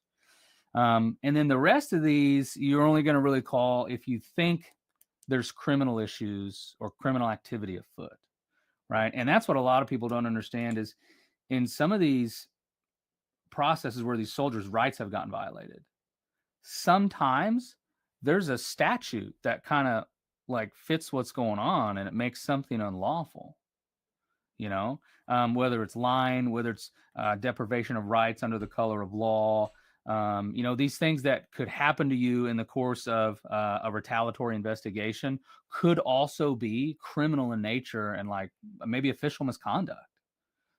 Because some people forget, like, we're fucking public servants at the end of the day is what we are on taxpayer money. So you can engage with your law enforcement officers at the local, state, and federal level. The FBI is a big one, right? And then there's a department that I didn't know existed called DCIS. They're the law enforcement extension of the DOD IG office. I had no idea they existed. I was about to say I've never now. So what would the FBI step into this in this situation? So the FBI is going to be able to charge against federal crimes, and since the National Guard is in a dual capacity, right? You maybe should be on Title 10, right? If you are, like, for example, if someone lies in an administrative process knowingly and intentionally, right? If someone tampers with a witness in an administrative process, well, that administrative process falls under the jurisdiction of the U.S. government, like an EO process, for example. That is a process that is under the umbrella of the U.S. government. Right. Let's say someone tampers with a witness or threatens that witness, that, hey, don't you dare testify in this EO case, you're fucking fired. Right. Well, that's witness tampering. That's a federal crime under 18 U.S. code, like 1512, I think it is. That's what the FBI does. Like this white collar crime shit, right? That's call the FBI. Because if it's happening enough and it's they got a lot of charges, like it's happening in a big way, the FBI will help investigate that, and they can charge those individuals, especially at the state level with people in a state agency, because like I can't just call CID, right? I don't have that, because these are state employees. So it's always good to bounce ideas off of these federal agencies and say, hey, here's what's going on. You can always have an inquiry, right? And it kind of rolls downhill. If you have a civil attorney that's already on retainer, he can kind of know, and like he knows what the law is. You can go to your civil attorney and be like, hey, civil attorney, this shit is going on with me. And he may tell you like, well, they can't do that. That's unlawful. Or, hey, they can't do that. We can sue them civilly for that. And oh, by the way, that's actually criminal. And they can be that mediator and help articulate things to federal investigators, right? Because when you sit down with a federal investigator, if you're not a law enforcement agency, they're just like, hey, like, give me the meat and potatoes. Who broke what law at what time? Do you have evidence? Well, the average soldier may not be able to articulate that very well because they may not even know what laws are broken. Right. Or yeah, exactly.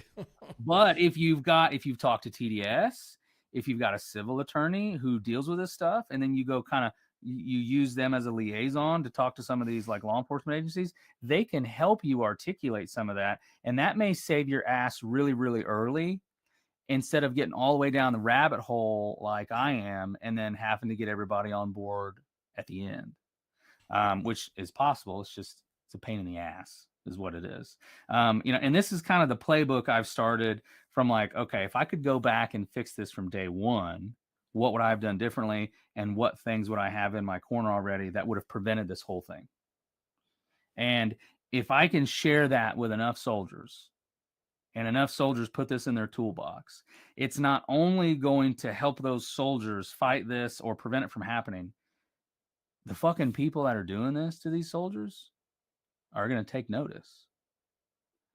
they're gonna like imagine the fear there of like, oh shit, like, do we really want to railroad this soldier?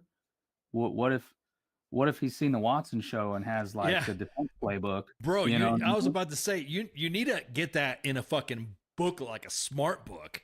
That's exactly what I'm going to do. Yeah, I'm going to graphic it. I'm going to share it and blow it out and be like, hey, and here's what you need.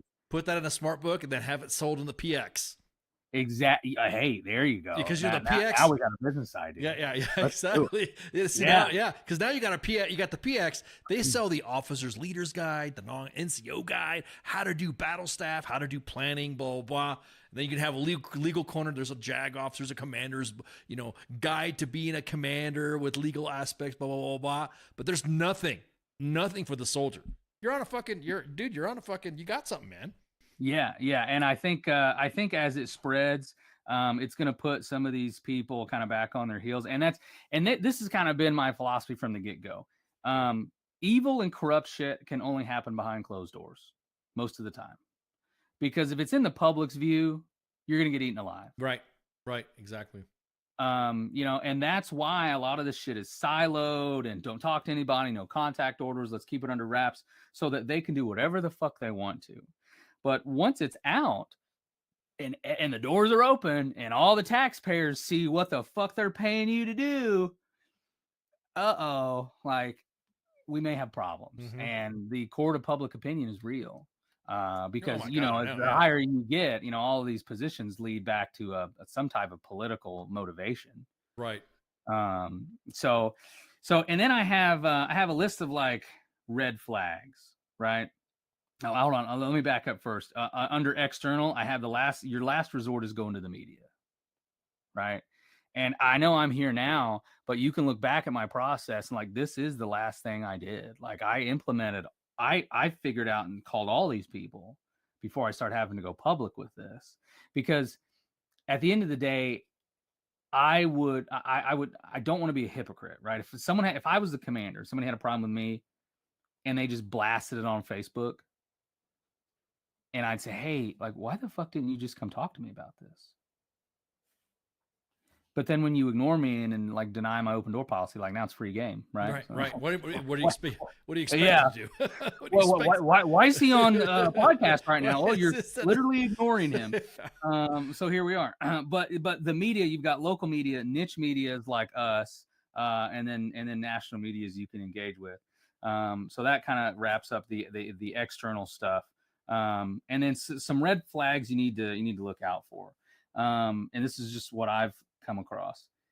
These retaliatory investigations that are a thing, they're a thing, and there's laws against them, and there's definitions for them, and you need to educate yourself on the laws to see exactly what these people could be doing to you. But if you can identify what some of these red flags are, then you'll kind of know up front. If you read through the laws regarding the Military Whistleblower Protection Act, which protects almost everybody, right? And then most states have a Whistleblower Protection Act. It identifies and defines what some of the acts of reprisal or retaliation, kind of same thing. It identifies what those are.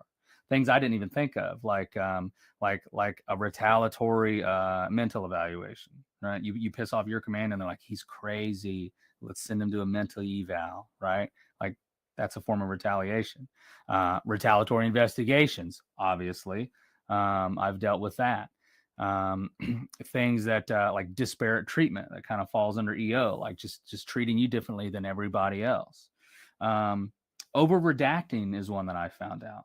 So if you're in an investigation and you get handed documents and literally every name is redacted, like when something's redacted, you redact like the PII information. Right.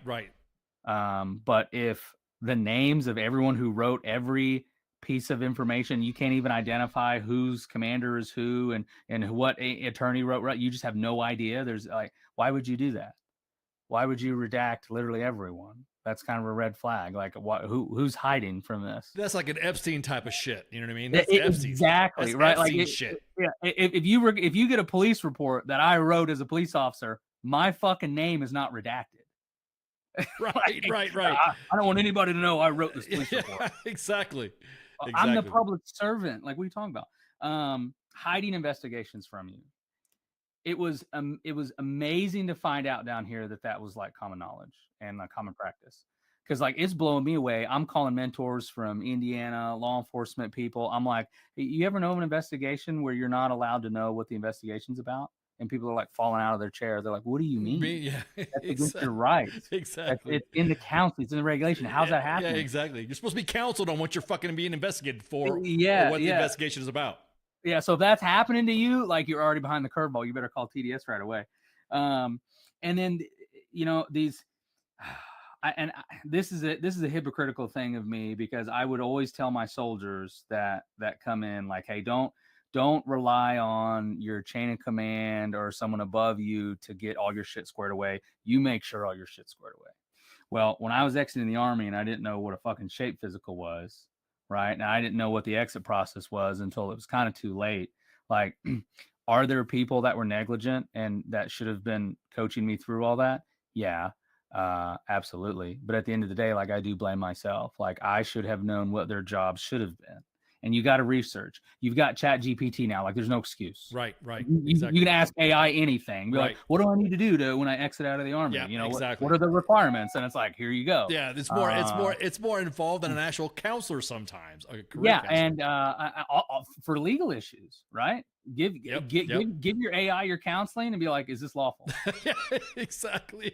You know, Well, AI can be your best attorney. Yeah. Oh, sometimes, yeah, until it gets, you need to kill them type of thing at the bottom. You know, it turns into Skynet or something like that. You know. Yeah, it goes real sideways. It gets dark pretty quick when you do it. I know about the third iteration when I use AI, it gets really dark, you know, and all that stuff, because I just like kind of like, you know, play with it a little bit. I'm sorry, go ahead. I didn't mean to cut you off. No, I love using AI. And then the other point I want to kind of hit on is a lot of people are watching this, and some people are in the military and they're like, yeah, that's typical. But then you've got some taxpayers and some constituents watching this, and they're like, how the fuck is this even happening? Right. Like, there's no way. You know, it's some of the shit I see coming out on Doge. I'm like, how is that even possible?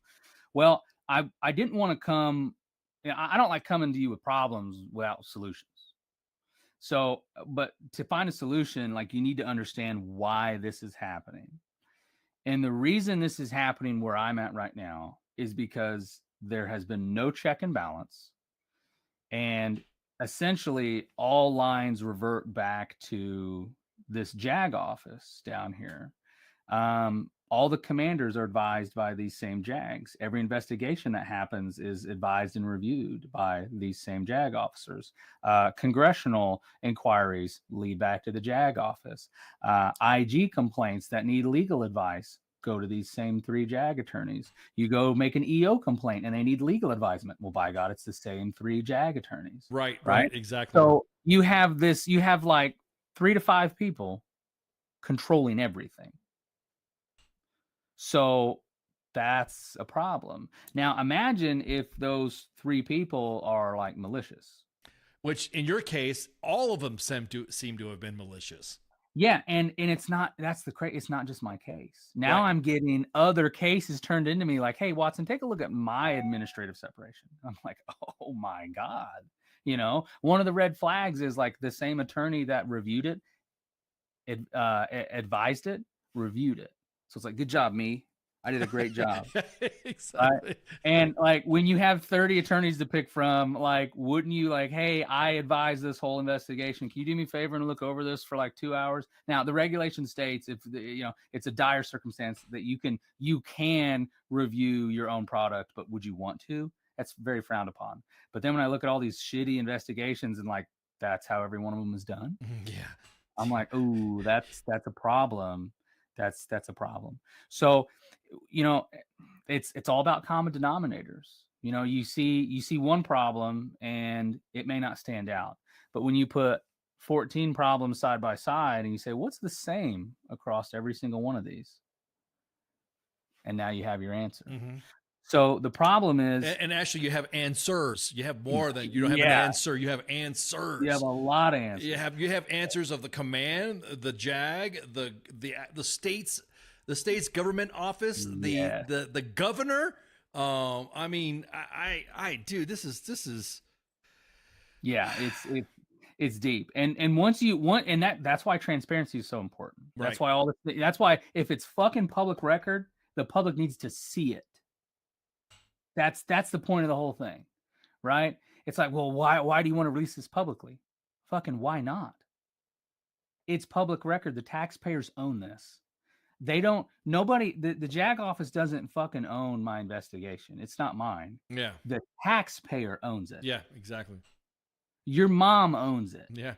Okay, she's paying taxes. Yep. She's entitled to it. Yep. Give her the damn records. Yeah, right? exactly. The same thing Doge is doing. So, and then when you throw all this shit up and look at it, you can see what the problem is, and you understand that, like, hey, when's the last time one of these people has been put in check? Right. Who do you even fucking call? Right. Oh yeah. I was about to say, you know, who checks on the overseers type of thing. You know what I mean? Who checks on those in the authorities? Yeah, I can tell you who checks on, like, me and my police department, fucking Indiana State Police. Yeah, well, we got fucking investigated, and that's who you call. And right? I'm surprised, and I'm not surprised that they're still trying to they're still trying to poke after all the stuff that you've been through. I am not surprised that there's still a lot of them poking to see what they can do, what angle they can get on this. Yeah, it's they don't know when to quit, and I'm about to say something right here, and it's not an allegation. I'm just going to state some facts here, and you'll see where my concern is. You know as well as I do that soldier suicide is a problem, right? And I can tell you through my experience, I had to have my own battle with that. And I've had friends, you too, we've been to their funerals that have struggled with this. And I can only wonder, and I'm concerned that, man, if something like this that I've been through drove me all the way to the edge, to where the only reason I'm here is by the grace of God and the safety provided by someone else. Are there soldiers that have been through this same process, and because of it, we had to go to their funeral? Yeah, that is an outstanding point, because there are some that, again, and this is not to, I know this is a delicate topic to discuss to some. It's not a matter of weakness. It's not a matter of where you at in your mental state, I think is a better way to say it. But where someone is at in their mental state, and this has happened, how many of these because like I said, the last time we talked was 9, now it's 14. How many of these 14 that we know are in a place that could happen because they're frustrated? They're not getting any responses from anybody. They're not getting anything that has to do with at least some sort of, hey, we'll work you through this. Let's get you some good resources here. Hey, how are you doing? None of that's happening. None of it's happening. From what we've gone back and forth, you and I, with all of our notes, nothing there. I've not seen any of it. And so, and it's not. I had a soldier report to me that sometime last year he was having a really bad drinking problem, and he called his first sergeant to disclose it and self-report, and says, hey man, called him crying. He's like, I got a problem. I need help. And he got told, like, well, you're really stressed out. You could probably just get rid of some of that stress if you got a couple more enlistments. Dude. And that's not the time. That's not the time to talk about being a heavy hitter. You know what I mean? At that point, everything gets wiped off the fucking table. Okay, hey man, you're going to self-refer. Let's get you through some programs. Let's see what we can do from you. And then, and of course, all of us, we have our veterans, our military sense of humor. Come on, man, we'll get you through this, and we'll trip up with you if you need be, but don't fucking give up. You know what I mean? And it's fucking frustrating, because I'm looking at all those, at least the 9 that I know already, and I've seen some through some of their case. I'm like, holy shit. I'm the fact that, like you were saying, none of these have decided to go into a dark place and in their lives. Those are the names. These are the soldiers that we need to be fucking highlighting the most, not sitting there crying about, well, maybe he didn't do this, or maybe maybe it's like you said, maybe it's fucking you. Maybe the common denominator is the toxic leadership, the bad processes that you're not allowing to happen. Dude, what? You're on your, like, how many DD-214s are you going to get by the time you're I done? can't even file a VA claim because I have 2 fraudulent DD-214s. Right. I can't get a third one, and I need one. Yeah. So how could you, like, again, at wherever you're at and at your behavioral health, wherever you're at in your mind, wherever you're set at, you could at any time, someone can say, what the fuck, dude? How many DD-214? I can't even get help. I mean, I'll be honest with you, and I'm not throwing some tinfoil out. I think they want you to fucking do it.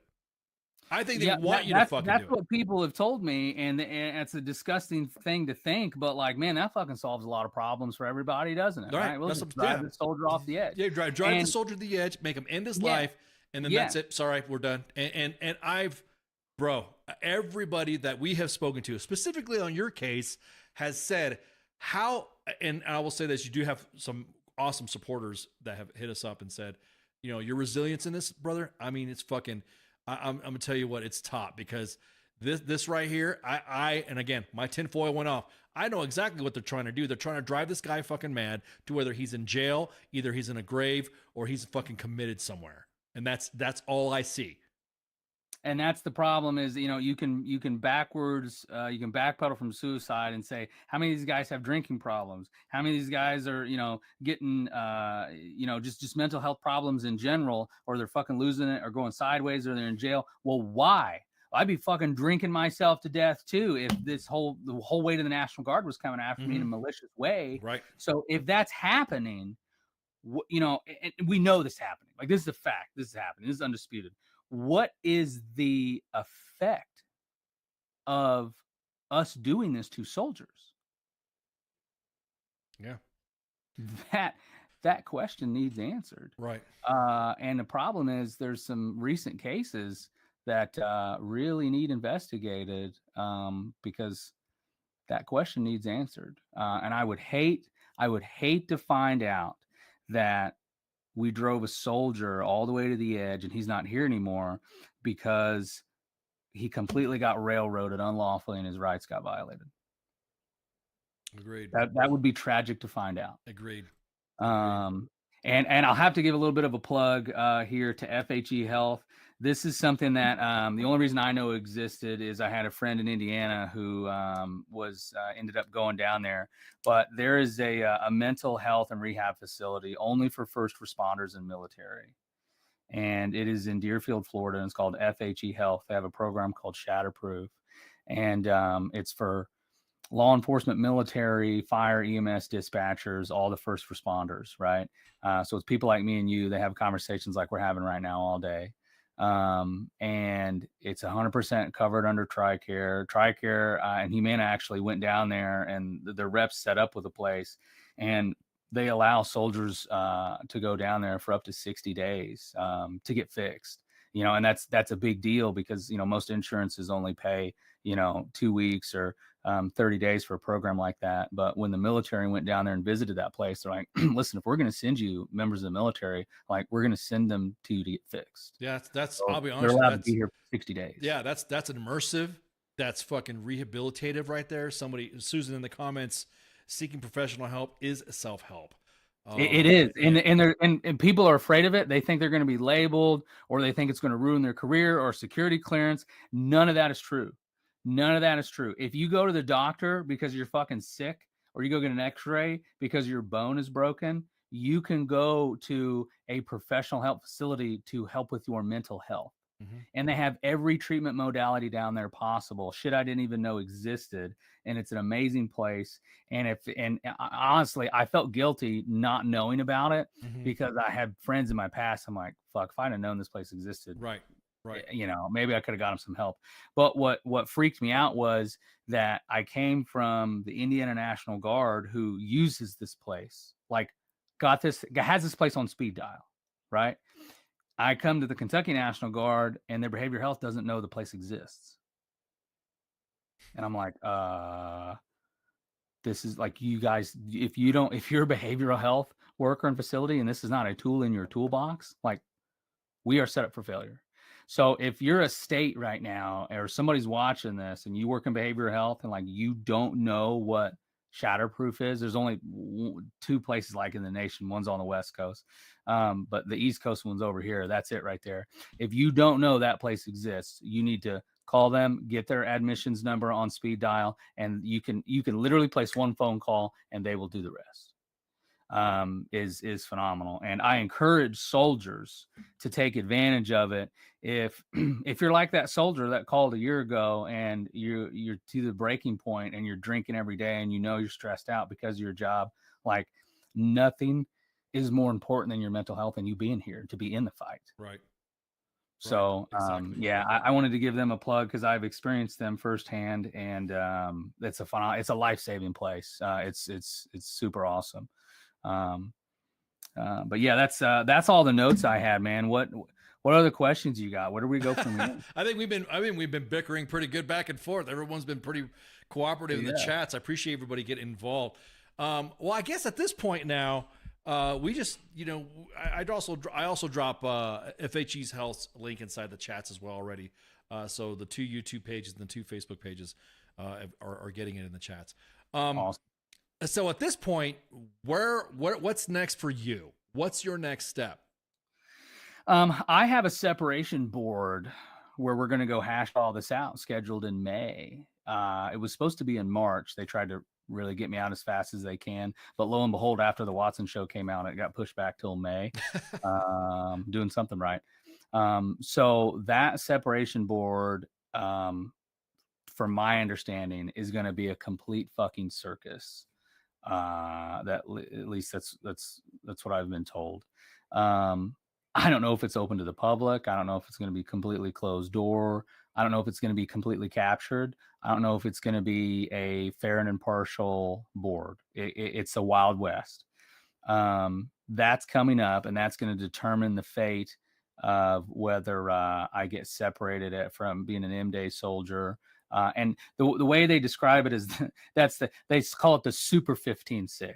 It's the investigation of the investigation of all investigations. Yeah. So when you have a shitty investigation and they try and fire you all the way out for the same thing, then it goes to this board and they're like, well, let's roll back and let's kind of relook at the whole thing. So all this shit is going to get hashed out in a separation board in May. And I have no faith in it already. Right. I'm like, if the system's captured, they're all appointed by the same organization that's getting rid of me. There's no hope.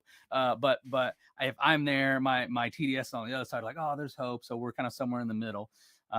So I've got this separation board as part of my due process. And I'm working to get my med board process progressed against a lot of resistance I've had against that. And I don't know, we'll see. It's just like that article about soldiers turning to social media.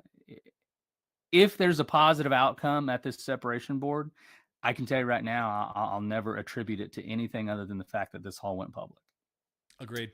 All for you just reporting something that as a mandatory reporter, you reported. Yeah. So to the point where I'm facing the guillotine anyway. I'm like, well, I might as well let everybody watch because now it's transparent. Mm-hmm. Now everyone knows about this, right? So now everyone can follow it and see what happens at the separation board. Because my idea of that is let's pry the doors open to that as much as we can and put eyes on. Because when the doors are open, it's a lot harder to do shady things. Mm-hmm. So that's what's next is the separation board in May. I'm still growing every day on my journey with mental health. I fight that every day. And that's all I've got going on. This has consumed my whole life. It's life consuming. I dream about this shit. I wake up in the middle of the night. I'm up late doing this, and I'm doing this every day. Yeah, and now that, it's given me purpose, honestly. Now that these witnesses are pouring in with all these accounts, and I'm like, shit, I can help these people. Right. And again, and also don't forget your assistance book there for the soldier. The legal guide for the troops, man. I got some things to publish. Yeah. You got that's a lot. I always tell other veterans this too. Don't contain this stuff. Don't hoard the knowledge. get some.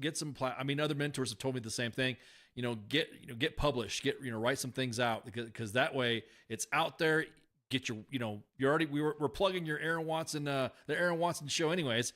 And so make sure you of course share, like, and follow on Aaron's platform. But yeah, stay tuned, I guess. Yeah, and I will. I'm going to shamelessly ask for help because this is what I need. The Watson show needs not only people watching it, but I need the stories, right? We know there is a track record now of putting stuff on social media at the last ditch effort, right? After you've done all these administrative processes and they haven't worked, it is effective, right? And as scared as people are of reprisal and retaliation, the safest thing you can do, in my mind, is go as fully public with the issues as you can, because then you have the safety of transparency. No, it's hard to beat you up behind closed doors, or it's easy to beat you up behind closed doors. It's harder to do it in the middle of the town square, right? So I need people to reach out to me with these stories. I need the witnesses to come forward. You can completely remain anonymous. I have attorneys that can help with that, whether you're part of the DOD or not. We need people to come forward and have a voice and help get this knowledge out there. We got your page in the chats, by the way, the link right there. So I appreciate that. Yeah, man. And then of course, anything that you have come up, anything that you have, any posted stuff. As a matter of fact, I think we should continue your story, your plight, your struggle, it should go. Your next post should be on your Aaron Watson page, and we'll share it. And I got no problem. We got no problem sharing it. That's not an issue. I appreciate that. That's a big deal. And as this gets public and spills out into different command channels and people get eyes on it, people see it for what it is. And then, magically, bad shit starts to happen less. Right. That's the whole idea. And again, with that article from Task and Purpose, if shit was just done right, there would be no WTF Moments. There would be no Aaron Watson show. There would be no there would be WTF Nation Radio, because we would still be doing the veteran thing. But there would be no Army WTF Moments. There would be none of these meme pages that are out there, like dank memes for Dragon Teens or First Screaming Memes. They would not be out there if just shit was just happening right. I mean, you just got to just open up a platform and you'll see the stories and you're like, what the fuck is going on? And this has nothing to do with administrations. This has nothing to do. I personally think that it's a culture within the Army, and it's just, oh, okay, well, you're good to go. Then why have the fucking policies to begin with then if it's good to go, Exactly. And I've always said, like, I love the organizations, right? I've sacrificed my entire life and put it into this. And the organization's not the problem. It's the fucking people. Amen. Amen. Right. There are great leaders and shitty leaders at every level. Amen. I mean, I think that particular Task and Purpose article, they had to get rid of a 4-star fucking general. Right. And it didn't happen until it all came out on social media. Yeah, exactly. Imagine that. We can't hold a 4-star general accountable until it's on Facebook. Easy now. That's misinformation and disinformation. Oh yeah. You don't want to, that's prejudice to good order and discipline. Oh yeah. Don't be an insider threat. Ooh. Oh yeah. Look at me. I've got armed guards where I go. Aaron's dangerous. Exactly. Fuck me. Oh yeah, we'll put a bolo out on you.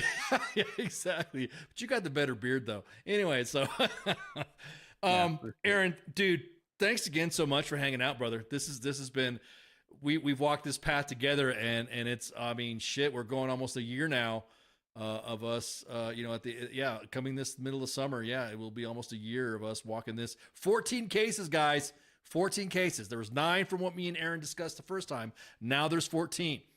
And so, yeah. And if the adjunct general doesn't want to sit down and discuss those issues internally, well, we're going to be right here discussing all of those 14 cases. Yeah, exactly. All exactly. Make sure you share, like, and follow. Get on the Aaron Watson Show's page. It's in the chats. Make sure you check out FHE Rehab as well.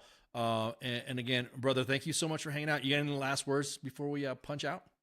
No, man, thanks again for the opportunity, and we'll be in touch. And if you're watching this, do not hesitate to reach out to me. I'm very responsive. Rock on. Okay, so since we didn't take a break, we're going to close the show out. And so me and Aaron are closing the show out.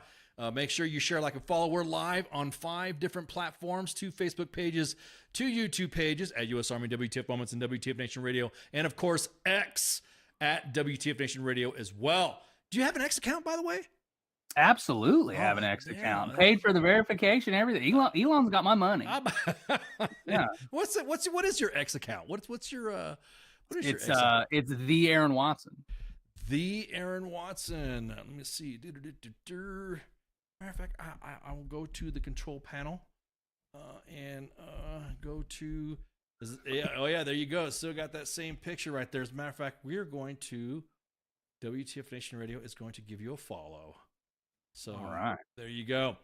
Got it. Yep. So the Aaron Watson. Matter of fact, I'll drop that thing in there too. I'll drop it in the fucking chats so everybody can see it. There we go. Appreciate it. So it's in the chats. Again, we try to do a show at 8 o'clock Eastern Standard Time. Of course, technicalities and downloads and updates and all that, but we will start. There will be a show, every day. We just about got one every day. We have today's the Monday edition, and of course, Tuesday's Pop Culture Warrior. Wednesday is the Smoke Pit. Thursday is Stars Time. Friday is FTX. Saturday is the co-ops with weekend co-ops. And then, of course, I almost forgot, the Sports Bar. So make sure you tune in, share, like, and follow. And other than that, me and Aaron are going to shoot the shit behind the scenes. So y'all have a good night. Shots. See you. WTF Nation Radio. WTF Nation Radio. Sometimes when I look at, I don't know if I'm allowed to say this, I think it's WTF Army or something. The voice of U.S. Army, WTF Moments. This is WTF Nation Radio. Hey, this is SEAC retired John Wayne Troxel. You're listening to WTF Nation Radio, the station of choice for all of the badass MFers on the planet. The voice of U.S. Army, WTF Moments. This is WTF Nation Radio.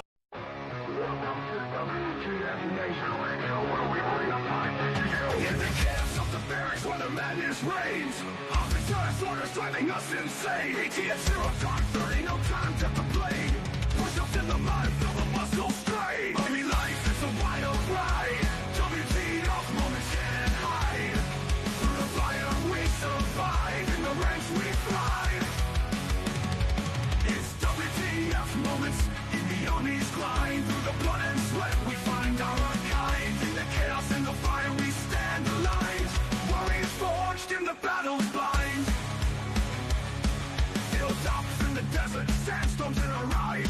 Memories for breakfast, no room for lies. Rock marches through the night under starless skies. Brothers and sisters we rise. Army life is a wild ride. WTF moments can't hide. Through the fire we survive. In the ranks we thrive. It's WTF moments in the Army's grind. Through the blood and sweat we find our kind. In the chaos and the fire we stand aligned. Warriors forged in the battle's bind.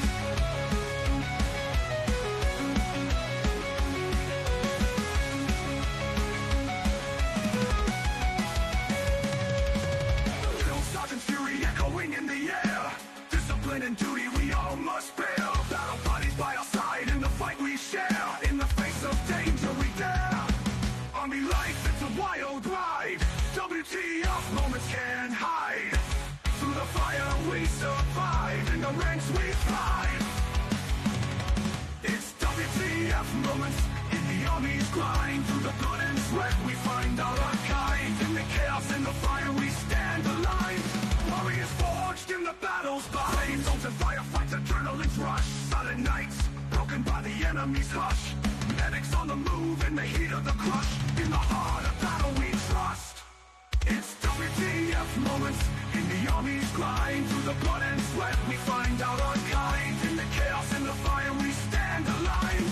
Warriors forged in the battle. Army life, it's a wild ride.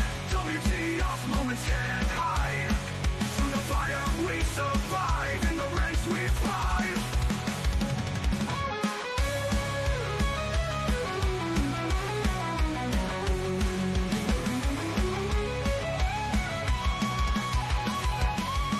Homecoming's bittersweet, memories in our mind. but never left behind. Army WTF moments in the stories we find. In the Army's embrace, we're forever entwined. It's WTF moments in the Army's grind. Through the blood and sweat we find our own kind. In the chaos, in the fire we stand aligned. Warriors forged in the battle's bind. Through the smoke and the flames we rise again. In the heart of the storm we find our zen. Battle buddies by our side, our men. In the Army's legacy we transcend.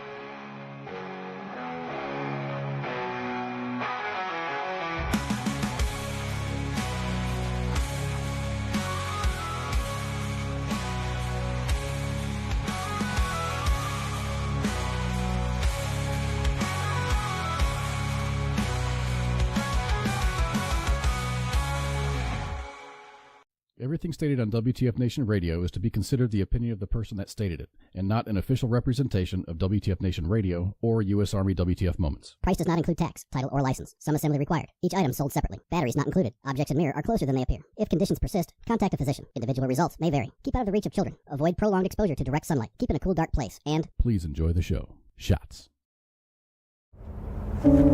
Я батько. Я молодший брат. Я водій маршрутки. Я скоро одружуся. Я фанат Шахтера. Начальник отдела продаж. Я прораб. Я программист. Я свидетель на свадьбе. Борщица. Дядя Юра, таксист. Я вчитель фізкультури. Я студент-геолог. У мене своя фірма. Я кращий друг зі школи. Я сусід, який завжди стукає по батареї. Я єдиний син.